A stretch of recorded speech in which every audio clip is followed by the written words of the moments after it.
All right, everybody, welcome to the NorCal Sports Network. Joined here by Eric and Larry Kruger. And we got a show tonight, everybody. And we are going to, as the thumbnail shows, we got Giants infielder Casey Schmitt joining. And without further ado, we bring in Casey Schmitt. All right. Yes. How's it Not going? too dramatic, huh? No, not at all. You love that, yeah. Yeah. Okay. The final scene from Titanic had less drama. His new walk-up song. There you go. Can you imagine? Could you imagine you have that as your walk-up song? Is like, hey, here I come. You know, Casey, what There was you your what was your walk-up song this year? What was the walk-up song? I think I had like 2 or 3. So one of them was Kiss Kiss. That was a good one. What was the other one? It was I think it was Broke Boys by Drake, and then on the last day, I think Crow put I think it was just the two of us. Oh, that's great. That's awesome. So for some guys, I bet you it's kind of meaningful. I remember lots of guys used to use back in the day the Crazy Train, which just has the long intro and the Metallica Crazy Train. And I mean, it seems like guys want. I mean, I wonder if guys get tired of I know I get tired of when the Giants go to Colorado here in the Blackman, Charlie Blackman. He goes with the outfield, I think. That's one of his, and he's been going with it forever, and the crowd gets into it as well. But some guys take it pretty seriously. Their walk-up song. Yeah, I kept it. I kept my first one for a while, and then decided to kind of change it up a little bit after a little bit. But yeah, I mean, I like music, so I kind of just dabbled in whatever it was, just changed it up. yeah. So Casey, you grew up in the San Diego area, went to San Diego State, and what'd you play? 3 years at San Diego State, I believe, before you got drafted. Yeah. So Okay. it's 2018 to 2020. 2020. Yeah. So then you were the second round pick with the Giants. When the Giants drafted you, did they talk about at all having you pitch? I know you were the closer at San Diego State. Were you ever considered a two-way, or was it always just pure infield? I think it was always pure infield. I think the pitching thing was just something that was gonna just be in my back pocket just in case I needed it down the line. But yeah, I mean, I still kind of mess around with it a little bit. Every now and then when I'm playing catch, I'll make sure I can still move the ball and whatever. Yeah, I was reading about some of when you're playing catch with some of the guys, you throw them a splitter or throw them a different ball, and they're kind of like, "What the heck?" Yeah, I just let them know that I still got it. Yeah, there you go. Casey, when I was spending time down in Southern California, I had a chance to interview Tony Gwynn. Did you get a chance to spend some time? Was Tony there when you were there, or did you guys cross paths? No, I never got to meet him. Yeah, he wasn't there when I got on the campus. He was a great two-way player for San Diego State. Not only was he a great baseball player, he was a great basketball player as well. So I got to imagine you grew up a Padre fan, though. Yeah. Who was your guy as a little kid? For me, there was a couple. It was Longoria was one of them. Then as I got older, it was Arenado, and I've always always loved watching Crow play. So probably those were a couple good ones, and cool. Derek Jeter too. Oh yeah. Yeah. There you go. It's interesting because you mentioned Craw and Arenado. Craw compared you to Arenado. He said that's about the closest comparison he could think of as someone who, with the quick hands and being able to grab the ball and be already in position to throw the ball to first. I mean, I was reading some stuff about that. You felt like originally you didn't feel like you were that great of a fielder. What did you have to do?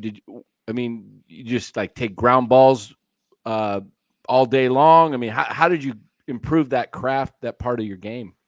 I think so. Once I got to college is when it started to get better. I think as the years went on, and I just continued to work at it is when things started to get better. Then I went to the summer ball at the Cape Cod, and that's when I kind of felt like there was a little bit of a change, and it kind of felt a lot.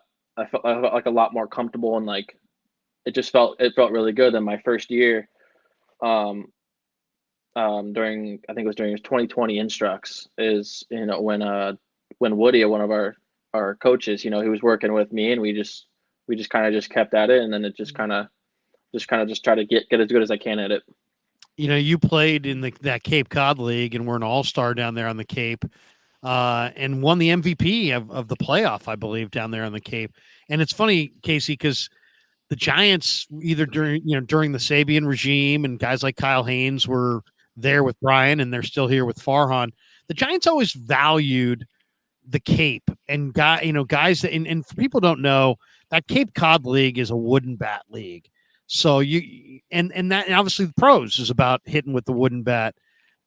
What was your experience like down there? And were you aware that the Giants, obviously took a lot of interest, probably partially at least due to the fact that you had success in that Cape Cod League? Yeah, I mean that league was, it's awesome. There's a lot of it's a very historic league, and a lot of players that come through there, and I mean I was really excited when I got the opportunity to go down there, and I got the opportunity to pitch there too, so that was even cooler. So it was really cool to kind of go out there and do both. But yeah, I didn't really know kind of what the plan was after that. Yeah, obviously I wanted to get drafted, but then COVID hit, so no one really kind of knew what was the next step, and then they had that 5-round draft, and then I ended up getting selected. Hey, Casey, you're talking about some of the coaches that were helping you, transition into to the infield. Did Lotus help you at all in doing some infield work? I know he wasn't technically with the team. I mean, he is as a special advisor, but he finished after the 2021 season. So I was just wondering, did he have any influence on you in helping your infield play? Yeah, definitely towards recently, like when I started kind of learning short and learning second is when I was able to work with Wotus too. Mm-hmm. So that's I think Wotus really helped me a lot, because this was the first year I've ever played second base. Crazy. And yeah, so I played a couple games at second in AAA, then boom, the next thing I was in the big leagues, and I was playing all three positions, and two of them I wasn't really that comfortable with, but I was just trying to do the best I could. Real quick, to follow up on that, can you kind of explain to the chat, is it difficult to say go from third base or shortstop to second base? Is that a big jump to learn, or is it kind of come natural to you, or is it dependent maybe on the player? I mean, it might be just depending on the player, but for me, my personal experience was definitely different, and I think each position has its different difficulties as well. I mean, third, the ball comes at you so much harder. I mean, you kind of have a little bit less time to react, and then short is everything's so quick paced, but there's a lot more you got to cover, and then second's a little slower, and there's a lot of there's just all the different moving pieces that kind of go into it. I was talking to Will Clark on the radio last summer. I guess it was maybe 2 years ago, and I was asking him because he was a roving minor league instructor for the Giants, and Will's very passionate and total straight shooter, and I love talking to him. And I said, "Hey, Will, I know you're looking at all these young players in the Giants system. Do any stand out to you?" And he named you and Vaughn Brown. That really stood out. Will is such a great, awesome hitter, such a student of hitting. Have you had a chance to? I know he was a Giant minor league instructor, but I know he went from kind of level to level. Have you had much time to talk ball with him or talk hitting with Will? Because he's just a fountain of information. Oh yeah, 100%.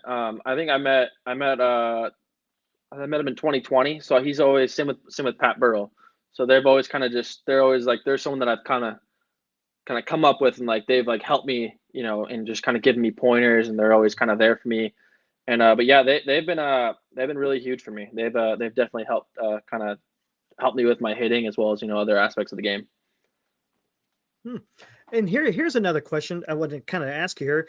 You know, growing up, one thing I love about baseball, it fosters relationships. You know, and relationships could be, you know, between, you know, son and father, brothers, you name it. It can affect different types of relationships. When you were coming up as a kid, who was that one person that kind of, you know, motivated you to keep going after baseball? Yeah, it was definitely my parents. I feel like for me, it's not just one person that's kind of Awesome. helped me. It's always been, you know, my parents and then my friends, my coaches. You know, it's just been everyone that's just really, you know, stuck by me and kind of just really had their hand in helping me to kind of just become, you know, the greatest that I can become. That's awesome. So you had a great support network. 100%, yeah. You know, Awesome. Hey, it's now, oh, go Oh, ahead. go ahead. Larry. Go ahead. No, I was just Oh. going to say that, you know, this year was such a unique year because, I mean, I'm sure your dream has been to play in the bigs.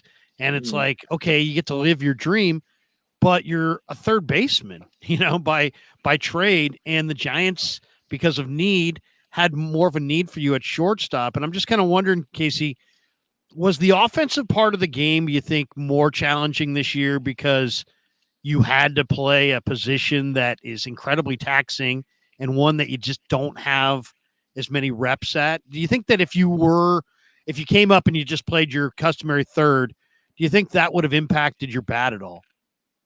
I mean, I don't know.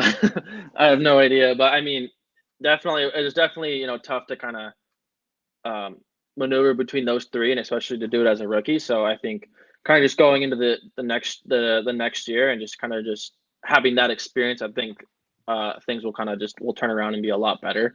You know, not just from the defensive side, but as well as the offensive side. So I think for me, it just kind of comes down to just kind of just trusting my bat, and I feel like last year I just kind of just tried to do a little too much. You know, there was times where I was making hard outs and, you know, I just felt so, you know, lost and I was just kind of trying to do a little too much. And then that's when it kind of just felt like it was just maybe snowballing a little bit. Well, you definitely ended the season on a high note, hitting 2 out. Oh, yeah. That had to feel good while, you know, going into the offseason, right? Mhm. Hitting 2 home runs against the Dodgers. Yeah, that definitely felt good just to kind of end it on that and just to kind of just put my sights toward next year. Yeah. What do you think about a beloved Giant in Matt Williams coming to the organization, going to be at you know, the third base coach?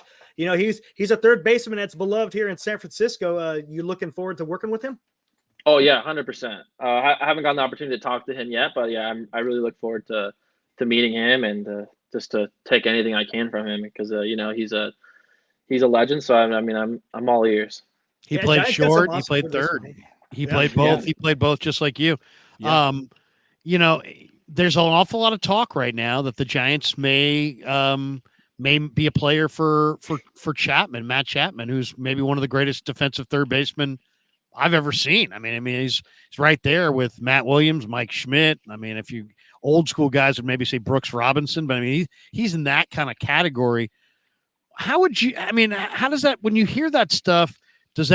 How do you feel? I mean, you're not, you know, obviously this directly impacts your future, but you're not in a position to call up the organization and be like, "Hey, I'm here at third. You don't need Matt Chapman." But I mean, how do you feel about seeing a player like that who plays your position potentially in the mix for your team?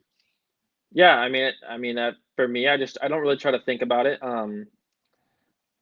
I mean, him being on the team just makes the team even better. And you know, for me, I play three different positions, so it just kind of comes down to just control you can control. And you know, I mean, we'd all love to have him on the team. So I mean, he'd make the team, you know, that much better. So I mean, it'd be really cool. Yeah. That's a good answer. See, that's Yeah. that's a good answer. Good answer. Good answer. Yeah. Good answer. Hey, Yeah. a lot of people, you know, who sometimes like to join our show. We have them on, but we can't have, we can't make it Hollywood Squares have 9 people in here. This is a question from one of our guys, Sean Proctor. He wanted to know. We always hear this. He typed it out to me. Sent to me. We always hear about guys how excited guys are to make the show, but he was wondering how different the planes, hotels, buses are in the bigs versus the minors. Is there a huge difference in accommodations between, say single A and triple A? Is the charter plane awesome? Well, I mean, you kind of went up and down a little bit last year. I mean, what's the difference like?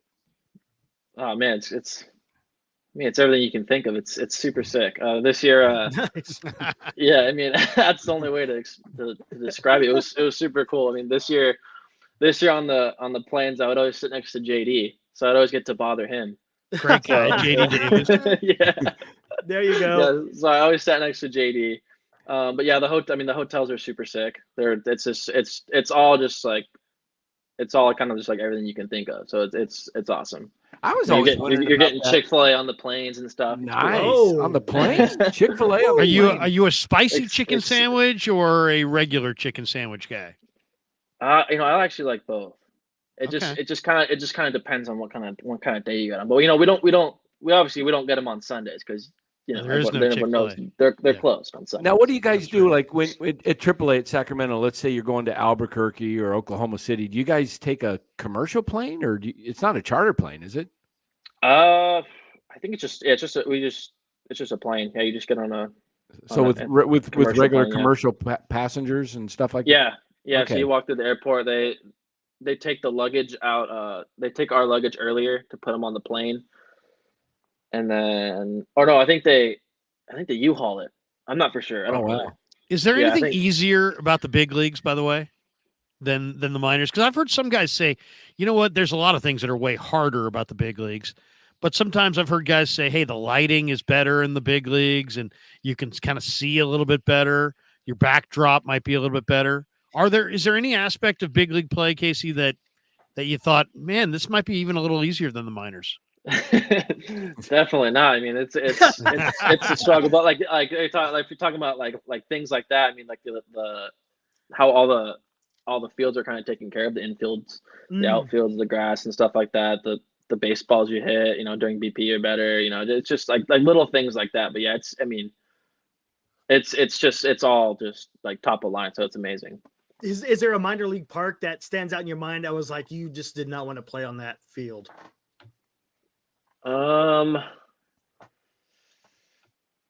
Not that I can think of at the top of my head. No, If I think about it, I'll bring it up. I'll make sure Awesome. I let you guys know. Now you played in a little bit in San Jose, then you went up to Eugene, right? And then all the way out to Richmond, and then San Jose. I played 1 year. I think it was like 3/4 of a year. I got hurt. okay. Like halfway or something through the year. I got hit in the wrist and hit in the face, and then that that's next right. year is Yeah. when Awful, that next yeah. year is when I went from high A to AAA. Okay, so you skipped Richmond then. No, I went from high A, and then I played a month and a half in Richmond, and then at the end of that, then I finished in AAA. Just curious. I mean, different parts of the country, different levels. Was the experience? Was one experience stood out as a little more enjoyable, or was it just? What's the focus like when you're there? Is it like just improve the craft, or are you like thinking, man, I got to get to the next level? What's your mindset? I mean, for me, it was always just kind of just control you can control. I mean, I was going there, and every level that I went to, I was just trying to help the team win, and just in any way that I could. Awesome. And I mean, just trying to just be a good teammate at all times. So, and then just let everything else take care of itself. And I mean, that was pretty much it. I wanted to be as simple as I can. I think my first year in San Jose, I was just trying to, it was my first year, so I was trying to conquer the world, just do a little too much, and that's, I kind of struggled a little bit. And then, had some like unfortunate things happen, like injuries and just stuff like that. And then I took it into that next year, took it into the off season, and I mean, just kind of just grinded it out and just played and have fun. And I mean, not worry about, numbers or, stuff like that. Just kind of just worry about winning. How tough was that mentally coming back after getting hit in the face? I mean, is that something that like, I mean, gosh, I mean, that's brutal. I mean, what do you do? Yeah. How do you get past that? I mean, for me, it was terrible. I was, I didn't really know if I could get back in the box again. I was I was freaked out. Because I got hit once I got hit in the face. I broke my nose. Thankfully, I didn't shatter anything, but I broke my nose, and then I mean I was able to play. I got hit on a Sunday, then I played. I think it was that next Friday, so I just missed a couple of games, and I was able to play. And then I was a little uncomfortable. Then once I started to get a little more comfortable is when, I got hit in the wrist. So then I was like, okay, well, yeah, Jeez. it was just unfortunate. And then, going into the off season, got ready, got right, felt good. And then I think went into our minor league spring training, and I was just like, I was uncomfortable in the box. Like I didn't know, I didn't know what to do. So, I mean, I remember I went into the cages I went into the cages by myself, and I was just going in and I was hitting. I was like, I got to figure it out. And it was just like, I got to be honest with myself. And, I was like, well, I'm kind of, not very comfortable hitting. So, Wow. once I started talking to the people there, we had all the hitting coaches and our hitting coordinators went in there, and, we worked on some drills to kind of just to shake me of it. And then went into that 2022 season and, had a pretty good year. Yeah, Let's you talk hit, about May 9th. May 9th of this year, you get the call up. You've been waiting your whole life for this. So Yeah. tell us the story. I mean, who told you were going to the big leagues? Who did you call? Talk a little bit about that your story there, that 24. I know you started incredibly fast, and we'll talk about that in a minute. McCovey and DiMaggio, and you're matching some guys in that first few games that were amazing. But talk about that first, 24 hours. Who told you were going to the bigs, and then who did you call? Yeah. Oh my God. It was crazy. I remember. So, it was just a normal Monday, a normal Monday off day. And, me and a couple of my teammates, we were like, oh, let's go watch the new Guardians of the Galaxy movie. We're like, all right. So we went there, and it's pretty late, and we're watching it. We got through the movie, and then, you guys are familiar with the Marvel, right? Like how they have those extra scenes at the end. Right. Yeah. Right. So The outcuts or whatever, the outtakes. So the movie was over. So we're just sitting there waiting for the credits and stuff to go down. And then, I didn't see it. I guess my phone rang, but I didn't know. And then when I felt it the second time and I looked, and I was like, oh, I got a call. So I went out. I went out of the theaters. Did you did you recognize the number? Yeah, it was our manager. It was Brundy in Sacramento. Dave Brundage, right? Yeah. So I went out, and he's just talking to me about the plan for the week. He's like, okay, we're gonna work at second, and you're gonna work with Cabby at short, and we're just gonna kind of do all these things, and just make sure you're ready. And then he's just talking to me. He was leading up to it, right? And then he just goes, all right, well, make sure you pack your bags because you're going to the big leagues. And I was like, whoa. I was like, what? And it was we're having a long conversation, a longer conversation. And then my buddies, my teammates, they're all running out, my friends, and they're coming out of the movie theater. I'm on the phone, and I they're walking in the car, and I'm walking with them. And I'm talking on the phone. I'm freaking out. And then we got to the parking lot. I was like, I'll be there in a second. I'll be in the car in a second. And I was like, I had to text my mom, text my dad. I was like, yo, I'm gonna call you guys in 15 minutes. I got a funny story to tell you. Make sure you guys. Oh, so you didn't tell him in the text? No, I didn't want to. I didn't tell him directly. Yeah, I wanted to lead up to it a little bit. Yeah. And then I got in the car, and I think they kind of already knew kind of what was going on. And then they're like, so what was that about? And I was like, dude, I just got called up. And then they all just freaked out, and it was really special. I mean, those are my dogs. So it was. Who were those guys? Can you tell? Can you share who was there? Yeah, it was Shane Matheny, Will Wilson, and Tyler Fitzgerald. Oh, so cool. Guys who would, Tyler experienced the same thing later that year. Will Wilson, he's on the verge. He's on the verge. Yeah. So they're kind of living vicariously through you guys. You guys, they're probably giving some hooting and hollering in the car, I would imagine. Yeah, it was awesome. They were so excited for me, and it was just a really special moment. And it was crazy from then. It was just straight chaos for me. So once we got back,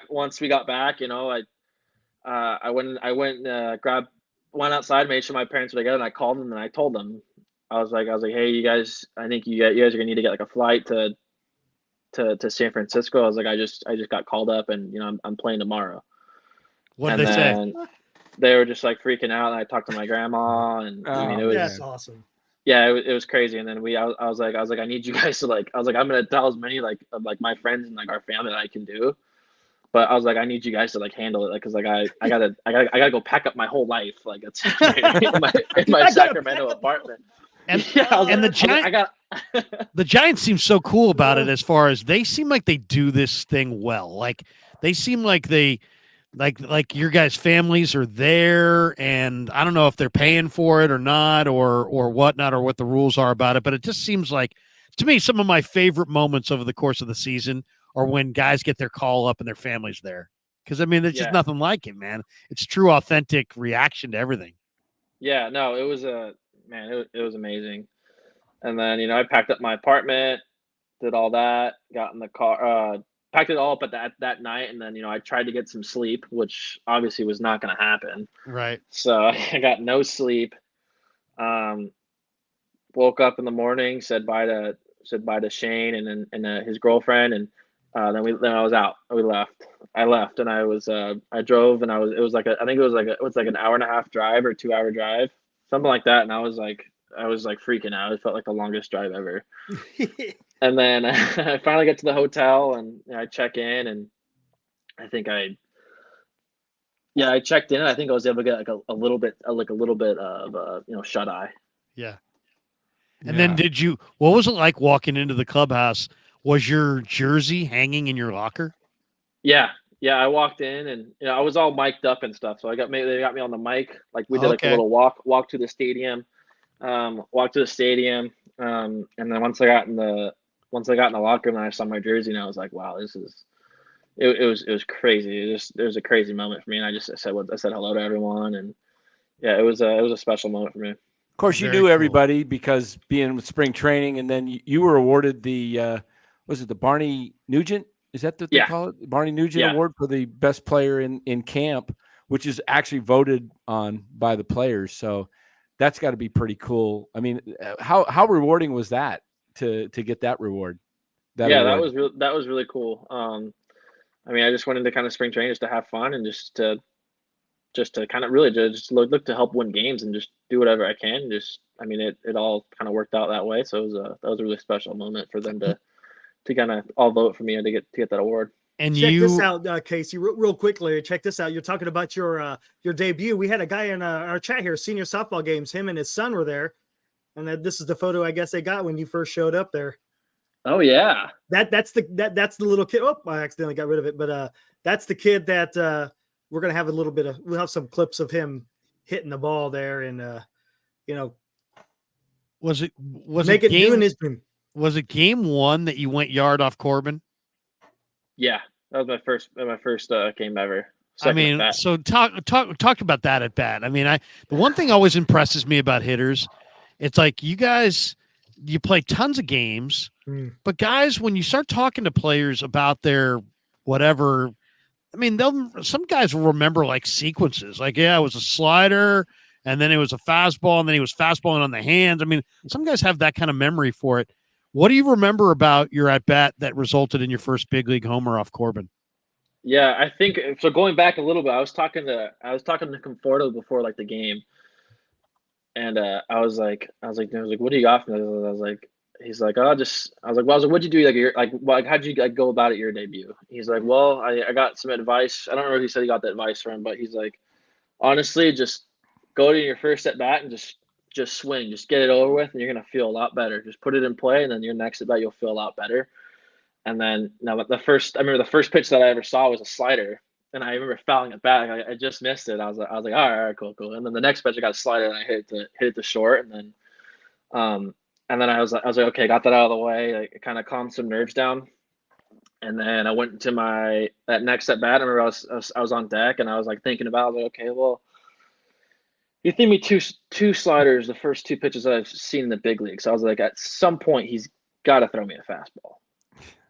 And so I was like, all right. So I went into my at bat, and then there it was, first pitch heater. It was like low and in, and I was able to put a good swing on it. Awesome. The rest is history. So I mean, could you have floated around those bases? I mean, what is that feeling like? It's your dream. You've now gone deep. It's the big leagues. You don't want to show anybody up. You don't want to slow trot it. You don't want to sprint around the bases and look like you're like Never the been there ultimate before. rookie and get the kangaroo court fine, for going too fast. So I mean, that's the thing. You got to do everything right. It seems like in the big leagues. What is going through your mind as you're circling the bases on that first home run?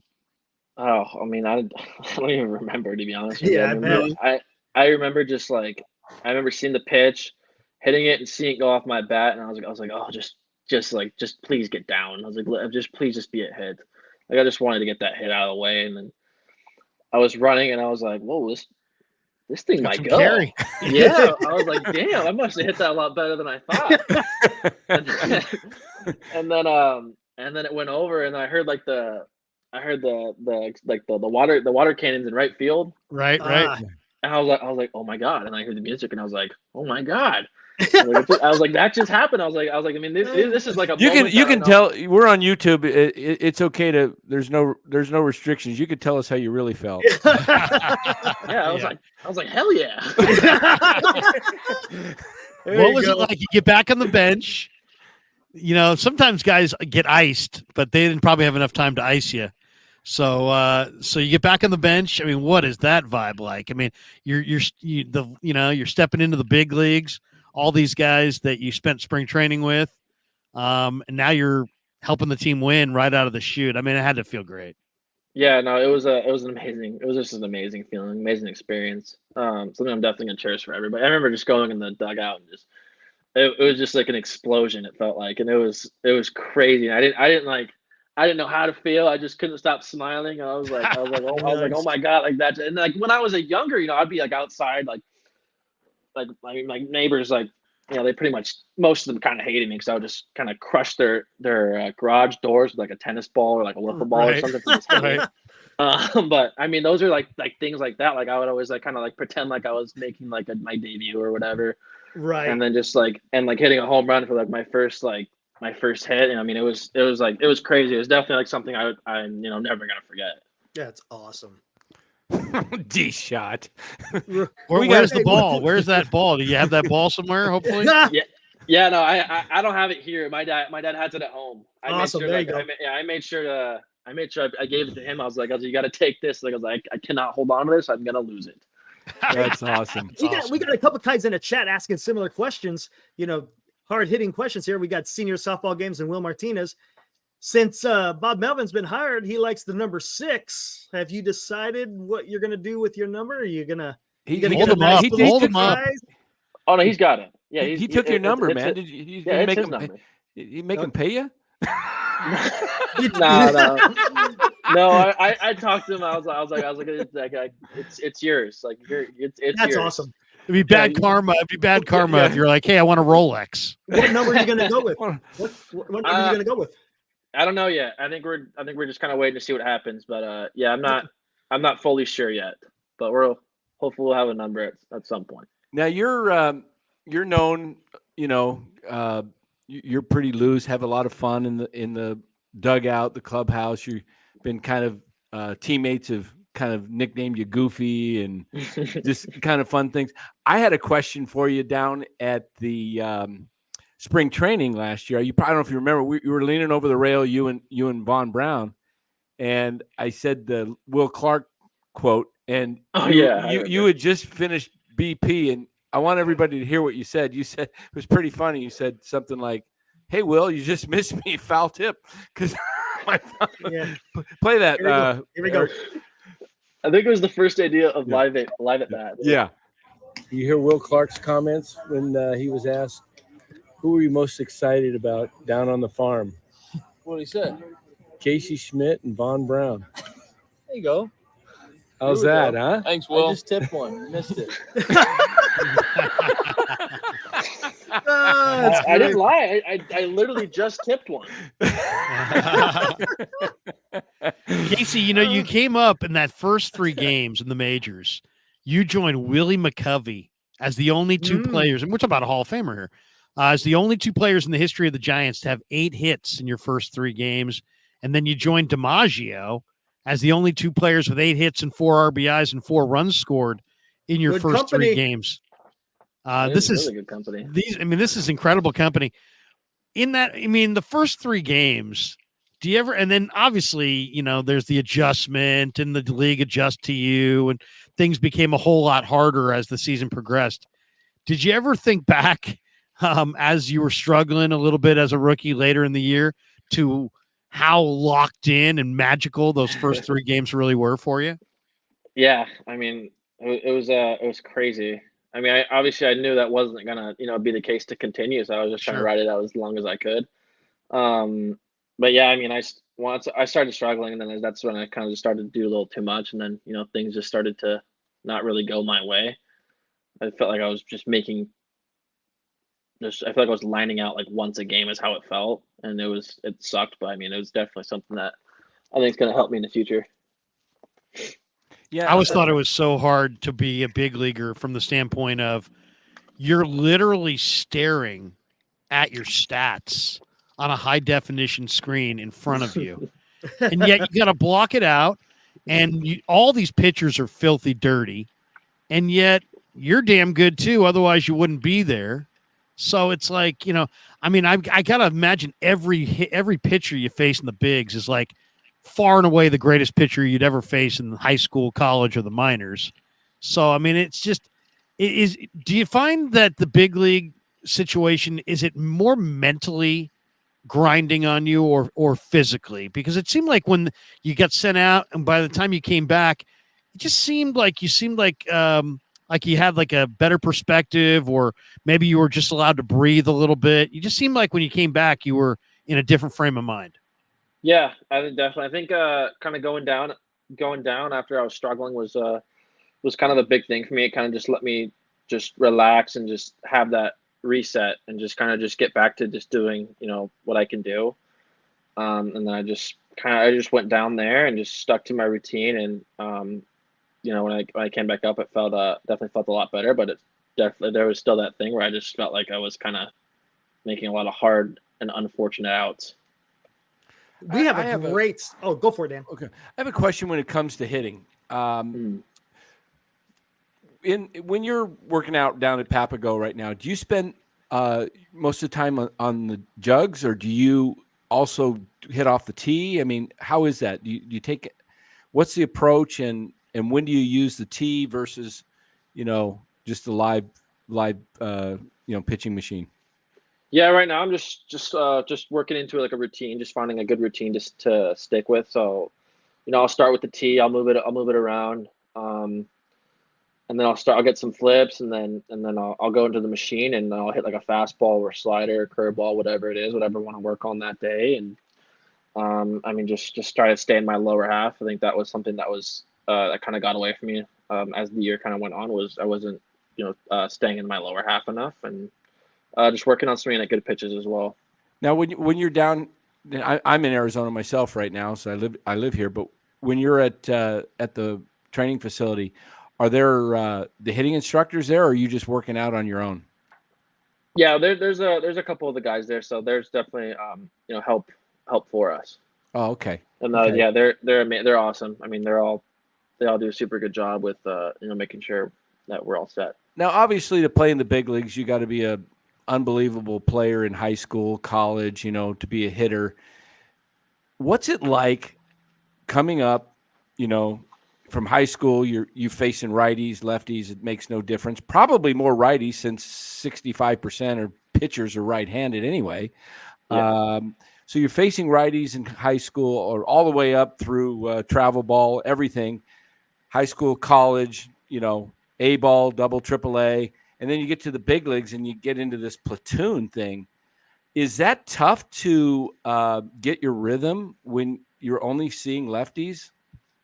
Yeah, I mean, definitely a little bit. I mean, I don't know how to really explain it, but I mean, it makes it a little tough. But at the end of the day, you got to win. No matter what way it is, and even if it's ugly, you gotta. That's the whole kind of. Mm-hmm. That's what you want to do at the end of the day. You just want to win. So whatever kind of gets you.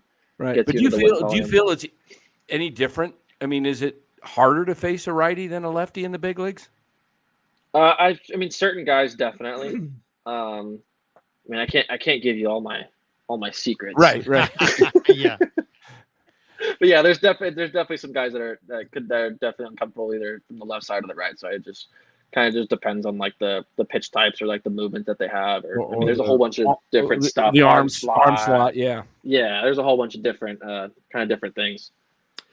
We got a guy, one of our guests here in the chat, Grand Admiral Shanahan, brings up a great memory from last season. He asked Casey ahead and about put it how it up. felt. Go ahead Yeah, and put here it we up. Yeah. Ask Casey how it felt like receiving a dime from Pat Bailey to take out Mookie Betts at third when he was trying to steal when they swept the Dodgers at Dodger Stadium. Oh, that was a great play. Oh, that was awesome. Yeah, I mean, Patty threw that right on the money. Bang bang. I mean, that was an awesome moment just to, and I mean, I always see it like on the replay too. I think Betts was yeah. shocked. Yeah, it he was awesome. shocked. He thought he had that. Like, No, he threw it right on the money. Yeah, and that's just Patty though. Patty does those kinds of things. He's always like, I've seen him do. I've played with him a little bit in San Jose too. So I've seen him do like crazy things like throw people out sidearm or off bounds from the knees. He's special back there. He is. He really is. I mean, and he showed it. He showed it this year. Yeah. You know, my kid is a senior in high school. He plays varsity baseball. He pitches. I'm just kind of wondering, you know, I mean, he's not going to pitch in the big leagues. He's probably not going to pitch in college, but he's had a lot of fun playing high school baseball. Casey, I mean, for you, it probably seems like high school just seems like almost yesterday. But, you know, if you were advising, you know, a young group of high school kids whose dream it was to someday make it to the big leagues, what would you say to them? What would you want? What wisdom would you have wanted to hear from a big leaguer when you were in high school? What wisdom could you share with, you know, high school kids who maybe do have that dream of being you someday? What should they focus on? What should they? Is there a mindset or something that you could throw out there that would help them? Yeah, I mean, for me, I think a thing is just to kind of control what you can control. I know, especially when I was younger, I was always worried about, you know, making this team, or, you know, doing all these, you know, whatever. But just kind of just go out, play, have fun, and, you know, just try and be the best player that you can be. And, you know, there's going to be times where it sucks, and, you know, you got to embrace the suck. I mean, everyone goes through it, no matter you know what age it is. So yeah, I think just working on your craft and just having fun, and especially when you're, you know, playing in high school and you know, younger than that as well. You know, those are always gonna be moments that you're gonna remember the rest of your life. So I mean, you gotta just go out and enjoy them and have fun, and, you know, always set goals. That's another thing for me. I always try to write down things that I want to do in the upcoming year. So yeah, I would say those, just a couple of those things are huge for me. You mentioned, you know, got to go through the suck. I mean, baseball's a game of failure. You think about it, you know, guys that fail 70% of the time at the plate or in the Hall of Fame. You know, you think 300 hitters, you know, you're in the Hall of Fame for the most part. If that's you have enough ABs. But we've had a friend of the show of Larry. Larry's known Ned Coletti, former Giants assistant general manager and Dodgers general manager. Ned, in his book, said one of the best things he ever did was hire a team psychologist. Mm-hmm. And I was wondering, you mentioned, you know, you go through these difficult times as a player. Does the organization offer that, the Giants, have a psychologist where you can just talk to, like if you're going through you know, it might be a slump in baseball, or it might be just difficult times outside the lines, you know, personal life. Do the clubs offer that? Yeah, definitely. We have we have one. We have Emily and we have Shayna. Those are, you know, the two that we all work with. I know Emily, you know, really helped me get through the kind of get back in the box thing as well. I didn't mention that, but I would always kind of go in there and I would talk to her for a little bit. We do some things just to kind of just get that, just to shift my focus off of that. And then, you know, this year I made sure I would make time and talk to Shayna about, if I'm struggling or something, just to kind of just shift the mindset a little bit. That's cool. That's great. I mean, do they offer that in the minor leagues too, or just the big leagues? Yeah, I guess they do in the minors. If you said you had to go through that. Yeah. Okay. That's nice. That, they make it very, very, very available. I mean, they're there for you. They'll help you out. And, you know, it's a really awesome thing that we have for us. Cool. That is Now, awesome. now one of the things I read is that your walk-up song in I don't know if it was college or in the minors. You did a wrestling. There we go. It was a Wrestling. wrestling. Somebody asked in the Yeah. chat, who's your favorite professional wrestler? Let's go. Man, it was man, there was a lot. So it was like I was like the Jeff Hardy, like the Undertaker, Okay. Randy Orton was there, John Okay. Cena, Shawn Michaels, Triple H. That's Oh, I okay. used the it was the DX theme song for my Oh, the pitching song. DX. It was Suck sick. The suck Yeah. it. Yeah. Yeah. Nice. What level was that Awesome. at? Was that in the minors or? That was college. it was my pitching song. So it was from Oh, college. Oh, It was cool. it was my freshman year of college to my junior year of college. I was just strictly my pitching song. I would use it every time. And it would be funny because like it's a funny story. So there was this one time where I was playing third and I was coming in for a save. So I had to go to third and I think I had to take off like my wrist tape and like my arm sleeve and stuff and like I think I maybe had to change my cleats or something. I don't know. But I was standing next to my one of my best friends and you know, I mean you know the song like how it starts, right? Oh, God. Have you It's heard been it? forever. Yeah, It's okay. been Well, it forever. starts. It's like, are you ready? It's like that, and then That's that right. played. That played, and my buddy looked at me and went, "So are you?" Like jokingly, and I started dying. And then I went out. Went out for the save, but it was so funny. Oh, man, you need to go back to that maybe. Maybe go back to like a Stone Cold's intro or something with the breaking glass when you're stepping up to the plate. That'd be awesome. I'm surprised as Yeah. a San Diego guy you didn't go at Hell's Bells for Hoffman back in the Oh, day. hell's You know? bells. Yeah, it's true. I should have. Yeah. We're now Yeah, okay. I If we think were, it's. oh, go ahead. I was just gonna say. I think it's because I did it my freshman year and I had success there. And then I went to the next year and I had success again. So I was like, I'm Gotta just keep gonna doing keep it. it. Yeah, Yes. I was like, and it's kind of catchy and it's kind of sick. So I was like, I'm gonna just keep it. Who Oh, man. are your teams growing up? Are you Chargers, Lakers, Padres guy maybe, or well, who are your and are you a fan of other teams? Are you an NFL fan? Are you an NBA fan? Are you an NHL fan? Do you like other sports? I do like other sports. I just kind of started getting into like football like 2 years ago. Okay, So, so are you Niners or Yeah, I do like the Niners. Yeah, they're good number answer. one That's for a me. good answer. I'll be there. I'll be there this Sunday too. Oh, are you? Nice. Yeah, I'll be there. Nice. I'll be there this Sunday. Me and my girlfriend are heading over there, so we're gonna go up there. But yeah, no, I like. You've met Brock Purdy, huh? Yeah, I Yeah. met him. He came to a game at Oracle, so I got to go on the field and meet him, talk to him What- for a little bit. What'd you think of him? Oh, he's the man. Yeah, he's awesome. Yeah. Very There you go. humble, down to earth guy. So, but Yeah. I mean, as growing up, did you have a basketball team or a football team that you rooted for as a little kid? Basketball. No, I didn't start liking basketball till I maybe like COVID time or something like that. I don't know, Okay. like right after COVID. Yeah, that's when I started like kind of liking watching basketball. The team I'll go with. I mean, I gotta go with the Warriors. Just have Okay. to. I love watching Steph Curry. You been out there yet? Sit courtside at a Warrior game yet? Oh, I don't know if I can pull court side, but I mean, I'm down to go. I'm pretty sure you could pull courtside. I mean, Larry's got courtside seats. You just bum his from him.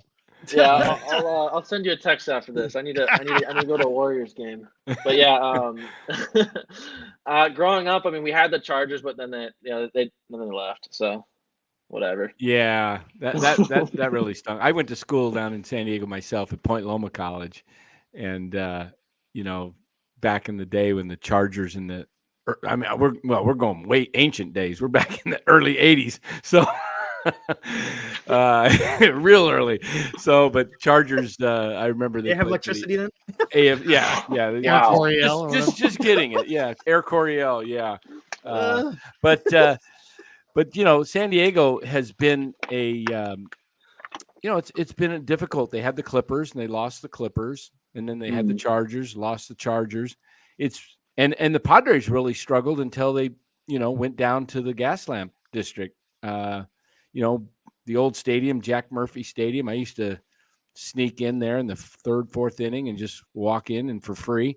And when I was down there at college, now that town is rocking. It's all Padres, and they own the town. Is there a stadium that you traveled to this past year that you just was like, you loved the vibes, everything about it? And was there one that was like, oh man, this place, maybe you don't want to say, but is there a place that you just was like, wasn't that great of a, feel for it, Yeah, for me, there was a couple of trips I really enjoyed going to. I mean, obviously for me, Petco was huge, just because I had so much of my family and friends there. Right. I mean, I loved playing there. It was a really special moment, especially because I went to those games when I was a kid. Right. So I would go there, and I remember I went to the home run derby. I think it was when was the All-Star game? 2015, 2016? At Sounds about Petco? right. Yeah, somewhere around. Yeah. I think I was in high school. I was in high school. I remember I went to the home run derby. There. So yeah, it was really cool just to kind of go back and play there. Another one would be I really like Toronto. I thought that was a really cool stadium. Wow. Yeah, I think that was another really fun trip. I mean, but they're all like super fun. I mean, they're all big league stadiums, so that's Did you hit in Wrigley? yeah. I got to play in Wrigley. What'd Yeah. you think of Wrigley? I mean, that seems like it would just be such a cool spot to play. I mean, it just seems Yeah. cool. Yeah, no, it was super it was really surreal to kind of go there and play there. But I mean, for me, it was surreal to play everywhere because these are like stadiums that I kind of would watch baseball like on the TV when I was growing up. So just to kind of put myself into that position and play in there, it was crazy to think of. But yeah, definitely like every stadium was just like it was like surreal for me to just kind of like be there, and it was I enjoyed all of it every time. I know Crawford runs the music in the Giant clubhouse. What was it like playing with Craw? And I mean, it's most likely he's going to move on somewhere else. And I'm happy that he's going to continue the dream and keep playing if that's what he wants to do. And he's a great Giant, and Giants fans just love him. What was it like playing with him? What kinds of things did you learn about the game or about being a big leaguer from Craw this last year? Yeah, I mean, he's amazing. I mean, he's helped me out so much. Whether it was just like infield or hitting or just talking to him, and I got to really develop a really good relationship with him. And I mean, yeah, he's always gonna be someone that I'm gonna reach out to, and he was someone he was the first person I would ask if I would ask questions to, especially being young, coming up, not knowing anything, and he was someone I would talk about things with and just like talk through things with, and he's awesome, and I was just really fortunate that I got the opportunity to be around him. And ever since I met him in spring training, he's just been amazing with me. So I love that dude. He's the man. Awesome. I got a quick question here from that's actually from the chat. Safi Hasib. He goes, "Hey Eric, at some point in the conversation, you mind asking Casey to spotlight a not talked a lot about youngster in the Giants minor league system, maybe that you ran into during your travels through the minor leagues?" Somebody who's impressed you in the Giants farm system. Let's see. Man, there's a lot. Are we talking about? Could be anybody. Anybody, any hitter, any pitcher, anybody at all. Is there anybody down there that you've seen that you're like, man, can't wait to see that guy? He's going to be a big leaguer for Put sure. me on the spot.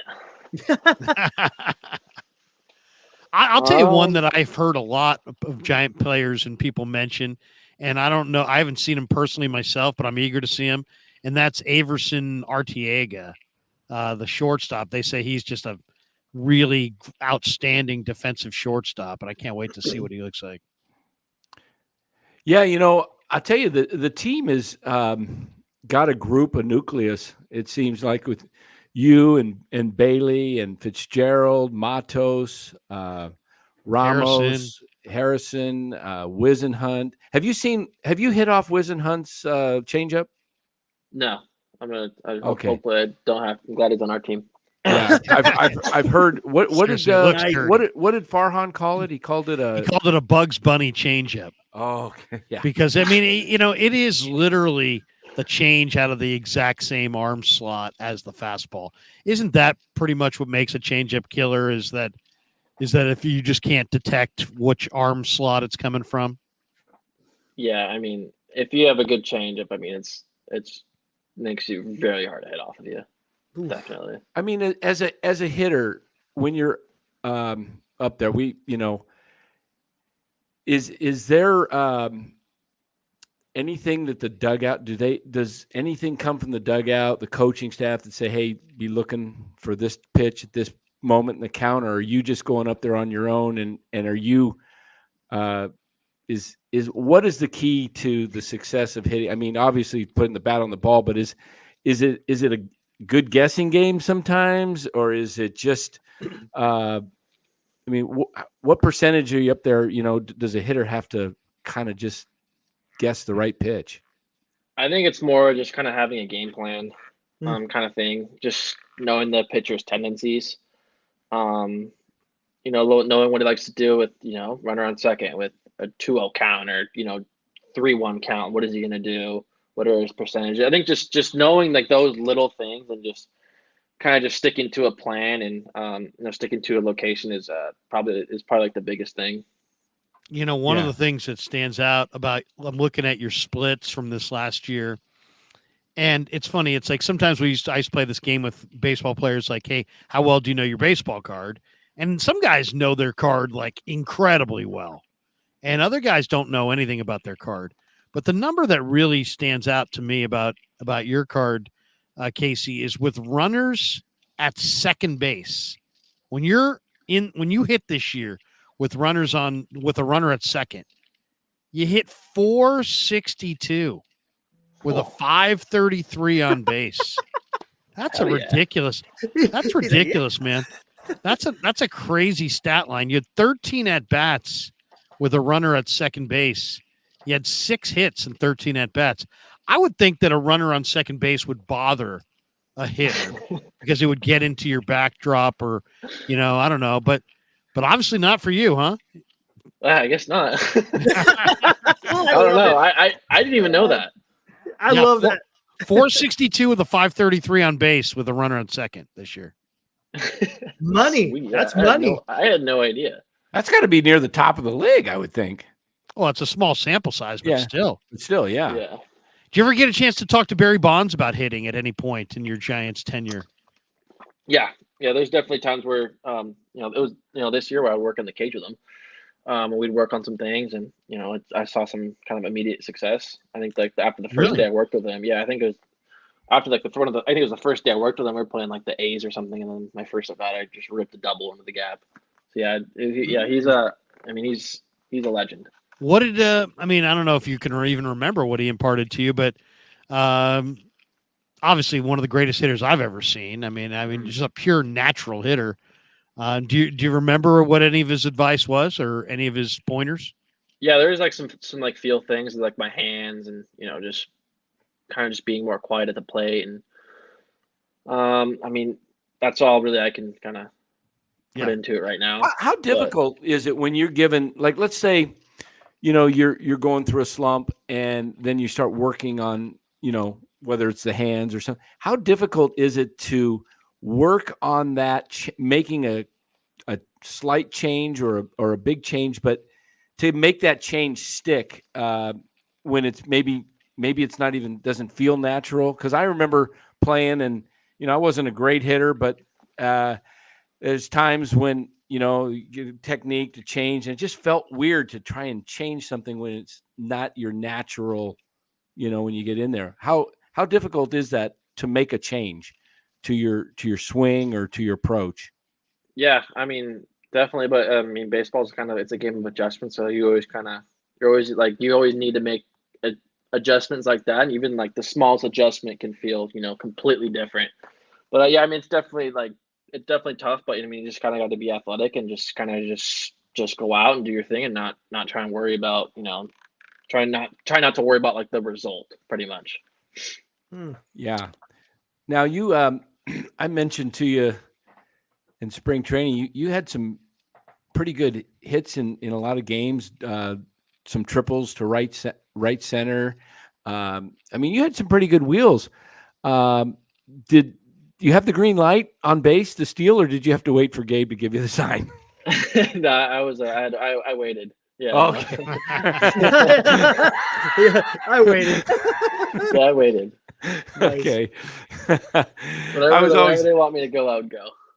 Yeah. I mean, I guess Estrada, would he probably have the green light, or was he one of the guys that had, or did anybody on the team? I mean, it wasn't a team that stole a lot of bases last year. But Estrada, I think, led the team. But is that something that, they some guys just get a green light if they're, that's their deal, that they're great at stealing bases, or Yeah, I mean, to be honest, I have no idea. you've never been given the green light in your career? I don't got the green light. I think I stole like 2 bases. And, Do you like yeah, the well- bigger? Do you like the bigger bases? By the way, Oh yeah. I do like them. Yeah, like rounding the bases is really cool. And then like kind of on the defensive side is cooler. And as you hit a ball, you can has more time to hit the base, more room. I was watching MLB Network the other Nice. night, and Ron Darling was on, and they were talking about, hey, if there was one rule you could change in baseball, what would it be? And Ron Darling actually threw out an interesting one. He says he doesn't like you rip a double, let's say, in the gap or down the line, and you get to second base and you slide in, and as you're transitioning your right foot to your left foot on the bag, there's like a nanosecond where you're off the bag and the tag is held on there the entire time. And now you're out. It's like, and I always thought that was kind of chicken-esque as well. It's like, dude, it is really hard to hit in the big leagues. And if you can step up up there against these awesome pitchers and you can have some extra base hit, the last thing I want to see is that guy, officially called out at second because in his foot transition, there was like a second of it was foot off being the on bag this much. Yeah. That to me seems so unbelievably nerdy and weak and kind of lame. I don't know. Where do you weigh in on this? Because this is your sport and this is your biz. And it seems like, I know people are like, oh, well, hey, if you're off the bag, you should be out. And I'm like, yeah, but if you ripped a double and it's just I don't know. Darling thought that it was kind of weak. Yeah, I mean it is kind of weird because I remember that there's been a couple of times where it's happened to us. I mean, I'm not sure. I'm just not sure how, because like there's replays, so you could easily kind of go back and look and like see it. So I mean, I don't know. It's kind of a hard thing to kind of change if they were gonna change that. Because like Right. then it goes to like the conversation like, oh, what's how long until their foot hits the base to you can touch the base or your hand touches the base or something. Well, the other So thing is, then it goes, there's loopholes and stuff. yeah, My whole thing would be Right. like, if you slide past the bag, okay, and now you overslid the bag, now you should be called out. But if you slid on the bag, you touch the bag, and then you come off the bag and they tag you, but you're still like basically on the bag. You haven't gone beyond the bag. You're just It's the momentum. Yeah. If there's just I just think that, I don't know. I agree with Ron Darling on that one. I just feel like once you've kind of earned the base, unless you left the base or went beyond the base, Right. I think you should be safe. Yeah, it's a I tough mean, thing. it's just a hard thing to kind of. Legislate. those bags Yeah. don't have much give either when you slide into them, do they? Yeah, no, they're just there.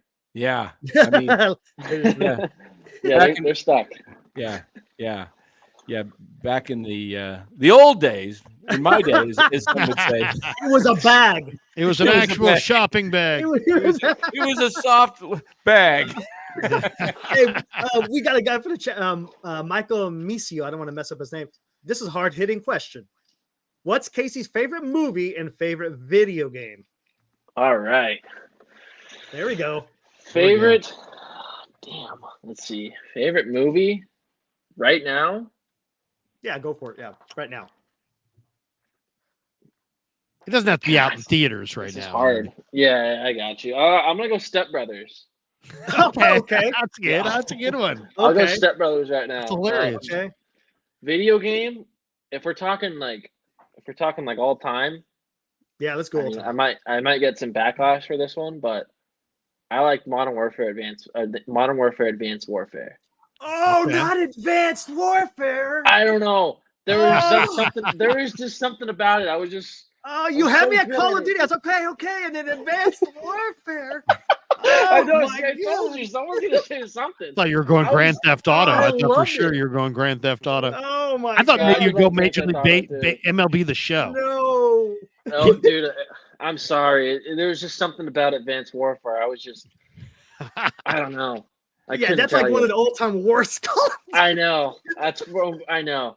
But I loved Hey, it. but hey, One of my I gotta give you credit. one of my favorite days to be in the big league clubhouse. And I'm not the kind of guy who likes to hang in the clubhouse. I really don't. Even if I was there every day, I just feel like it's the player's domain. I don't want to hang in the clubhouse. But what is a cool moment in the clubhouse is August when the Little League World Series is on. And you guys watch it. Yeah. And you guys watch it every day. Yeah. It's And on you guys comment on it. And guys watch. I've seen guys who are like in their 30s watch it like almost like they're watching it intently. I mean, to me, that is really cool. I think people would be really entertained watching big leaguers watch Little League baseball. But there's something cool about that, man. Are you one of those that in August will flip on ESPN and watch some suburb in California play some suburb in Wyoming for some regional advancement or whatever? Because big leaguers seem like they dig it. Yeah. 100%. No, I'll sit and watch it. It's on during when they're playing. It's always on in the clubhouse. It's on in the training room. It's on in the weight room. I mean, it's there. It's everywhere. All right. Yeah, All right. I'll So sit there and watch we it. got something for you to watch here then. This is Senior's son, who is actually Who's in the picture? Who's in the picture? who's in the Charlie. picture, Okay. and who was instrumental in hooking us up with your buddy Exactly. to get you This on. interview. So his son is in travel ball. He's a 10-year-old. I Yep. believe he's 10, Okay. right? And watch his swing. This kid can hit, and He he's can- playing with 12-year-olds, I believe. I tell you what, let me play his play at third, and then we'll do his home run. How about that? All right. Yeah, the Here we kid's a hitter.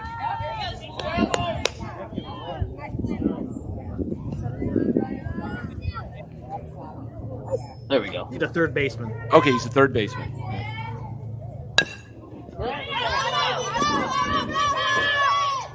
Oh, yeah. There you go. Right on the money too. Nice. And then here he is with the bat.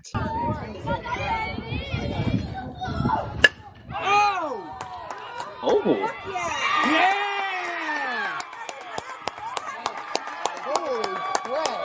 I love it when he puts his arms out when he's running. Yeah, to he first knew base. right away. He did.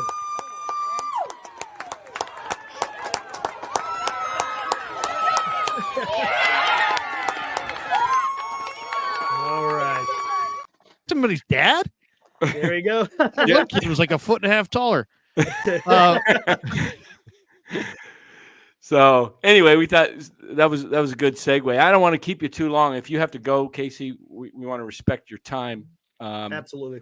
If I know it's 10:45 here in Arizona, so it's not California time. So if you got to go, we can let you go now, and unless you want to hang, it's up to you.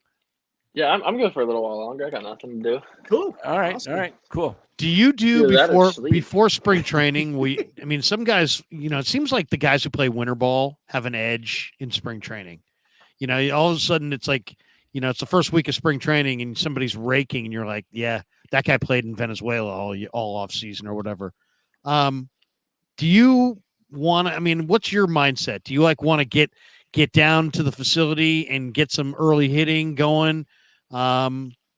Everybody's kind of probably got a different approach for how they like to approach spring training overall. Yeah, for me, I always make sure I get there early.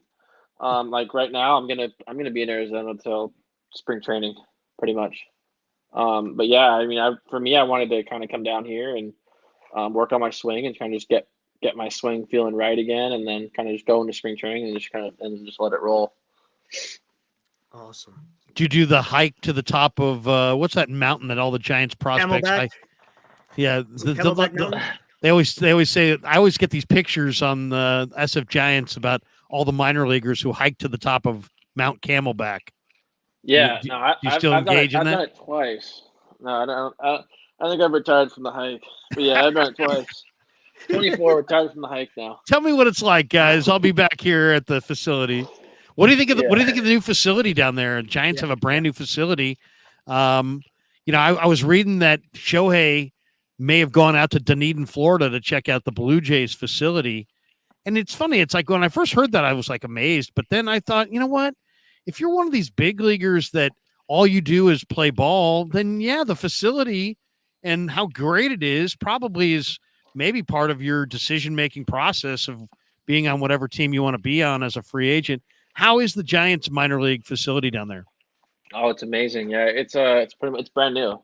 Yeah, they started building it in I think it was 2021, and so now it's been officially done for. I think they finished it last year or maybe earlier this year. But yeah, it's amazing. They got everything. They got everything you can think of. They got a hit lab. They got jacuzzis, indoor batting cage. There's a lot of Wow. there's a lot of stuff that goes into that. It's cool, and it doesn't matter to you. I mean, where what kind of train? How about at Oracle Park? I mean, do they what kind of facilities do they have for you guys in San Francisco? What like underneath the stadium? The fans don't ever see that, but like, what kinds of things do you guys have at your disposal to prepare for the game? I mean, they got the cage. They got everything. Everything you can, everything you need to be able to go out and perform on the field. Yeah, they everything's. I mean, it's the big league, so everything's right at the top. Yeah. Yeah. Here's a question, Casey, that I want to ask: hitting in San Francisco, is it that much difficult? I mean, the cold, because I hear people talk about the cold and everything. Does it affect you so much when you have to play at Oracle Park? I mean, maybe a little. The ball doesn't fly as further. Maybe I don't know. Right. I don't feel like I have But you don't feel uncomfortable or nothing. It's yeah, just no. maybe... No. It's definitely not uncomfortable. I think after a little bit, you get used to it. I mean, I don't even really wear sleeves, so it's not. I mean, it's not. Okay. Not like bad. Who's the dirtiest pitcher you've hit off of this year? I mean, who's somebody that you're like walking back to the dugout going, man, that's the big leagues right there. That guy was freaking nasty. Or I mean, sometimes I feel like if I didn't see the ball, I would just fake it and pretend that I did see the ball. But there's got to be some pitcher with some weird arm angle on some glary day where he just throws you some nasty pill and you don't even see it, but you got to kind of carry it off like you saw it, right? I mean, who's the nastiest that you went up against this year? I mean, Sandy Alcantara is definitely up there for Marlins. Yeah. Yeah. Man, if I could pick one, if I was gonna pick one, whatever reason the first name comes up in my mind is Sir Anthony Dominguez from the Phillies. Ooh, oh, really? The Phillies, yeah. Okay. What made him nasty? I don't know. I didn't like it though. How about if a guy is throwing big time heat? Hicks or Aroldis Chapman. You got a guy who's throwing, I don't know, maybe 103. Are you one of those guys that likes to go down and dial up the machine to like 106 so that when you step in against 103, it doesn't look that fast? Or does that screw you up if you guys have the ability to do that down there, right? To speed it up super fast and try to make it get your eyes adjusted to it maybe a little bit? Yeah, you should just like pray. It's a good prayer. Yeah, good prayer. I'll go. Where's down Casey? There, He's saying a prayer. Yeah, I go down there and I'll crank up the machine and I'll hit baseballs and just to kind of get like my timing, just so I mean 100, just so 103 doesn't look I wouldn't say not that fast, but I mean, 103 is right. crazy. I was Duran too from the Twins. Oh, the Twins. Yeah, the Twins closer. Ooh, There was I a saw him there in the was playoffs, man. Oh my gosh. there was an at bat where I faced him. I think it was like the hardest pitch thrown on a strikeout or something. It was I was like 103 or 104, like up and in. It just like it like started like low and in. I was like, oh yeah, and then it went like one way, like went up on in. I swung at it. I was like, all right, well, that's over. What's the hardest velo you've ever been hit by? Oh, jeez. Oh Ooh. God. 'Cause, I mean, if somebody's throwing something over 100 and it hits you anywhere, that's got to freaking hurt. I got hit. I think it was back-to-back nights in Dodger Stadium. I got hit.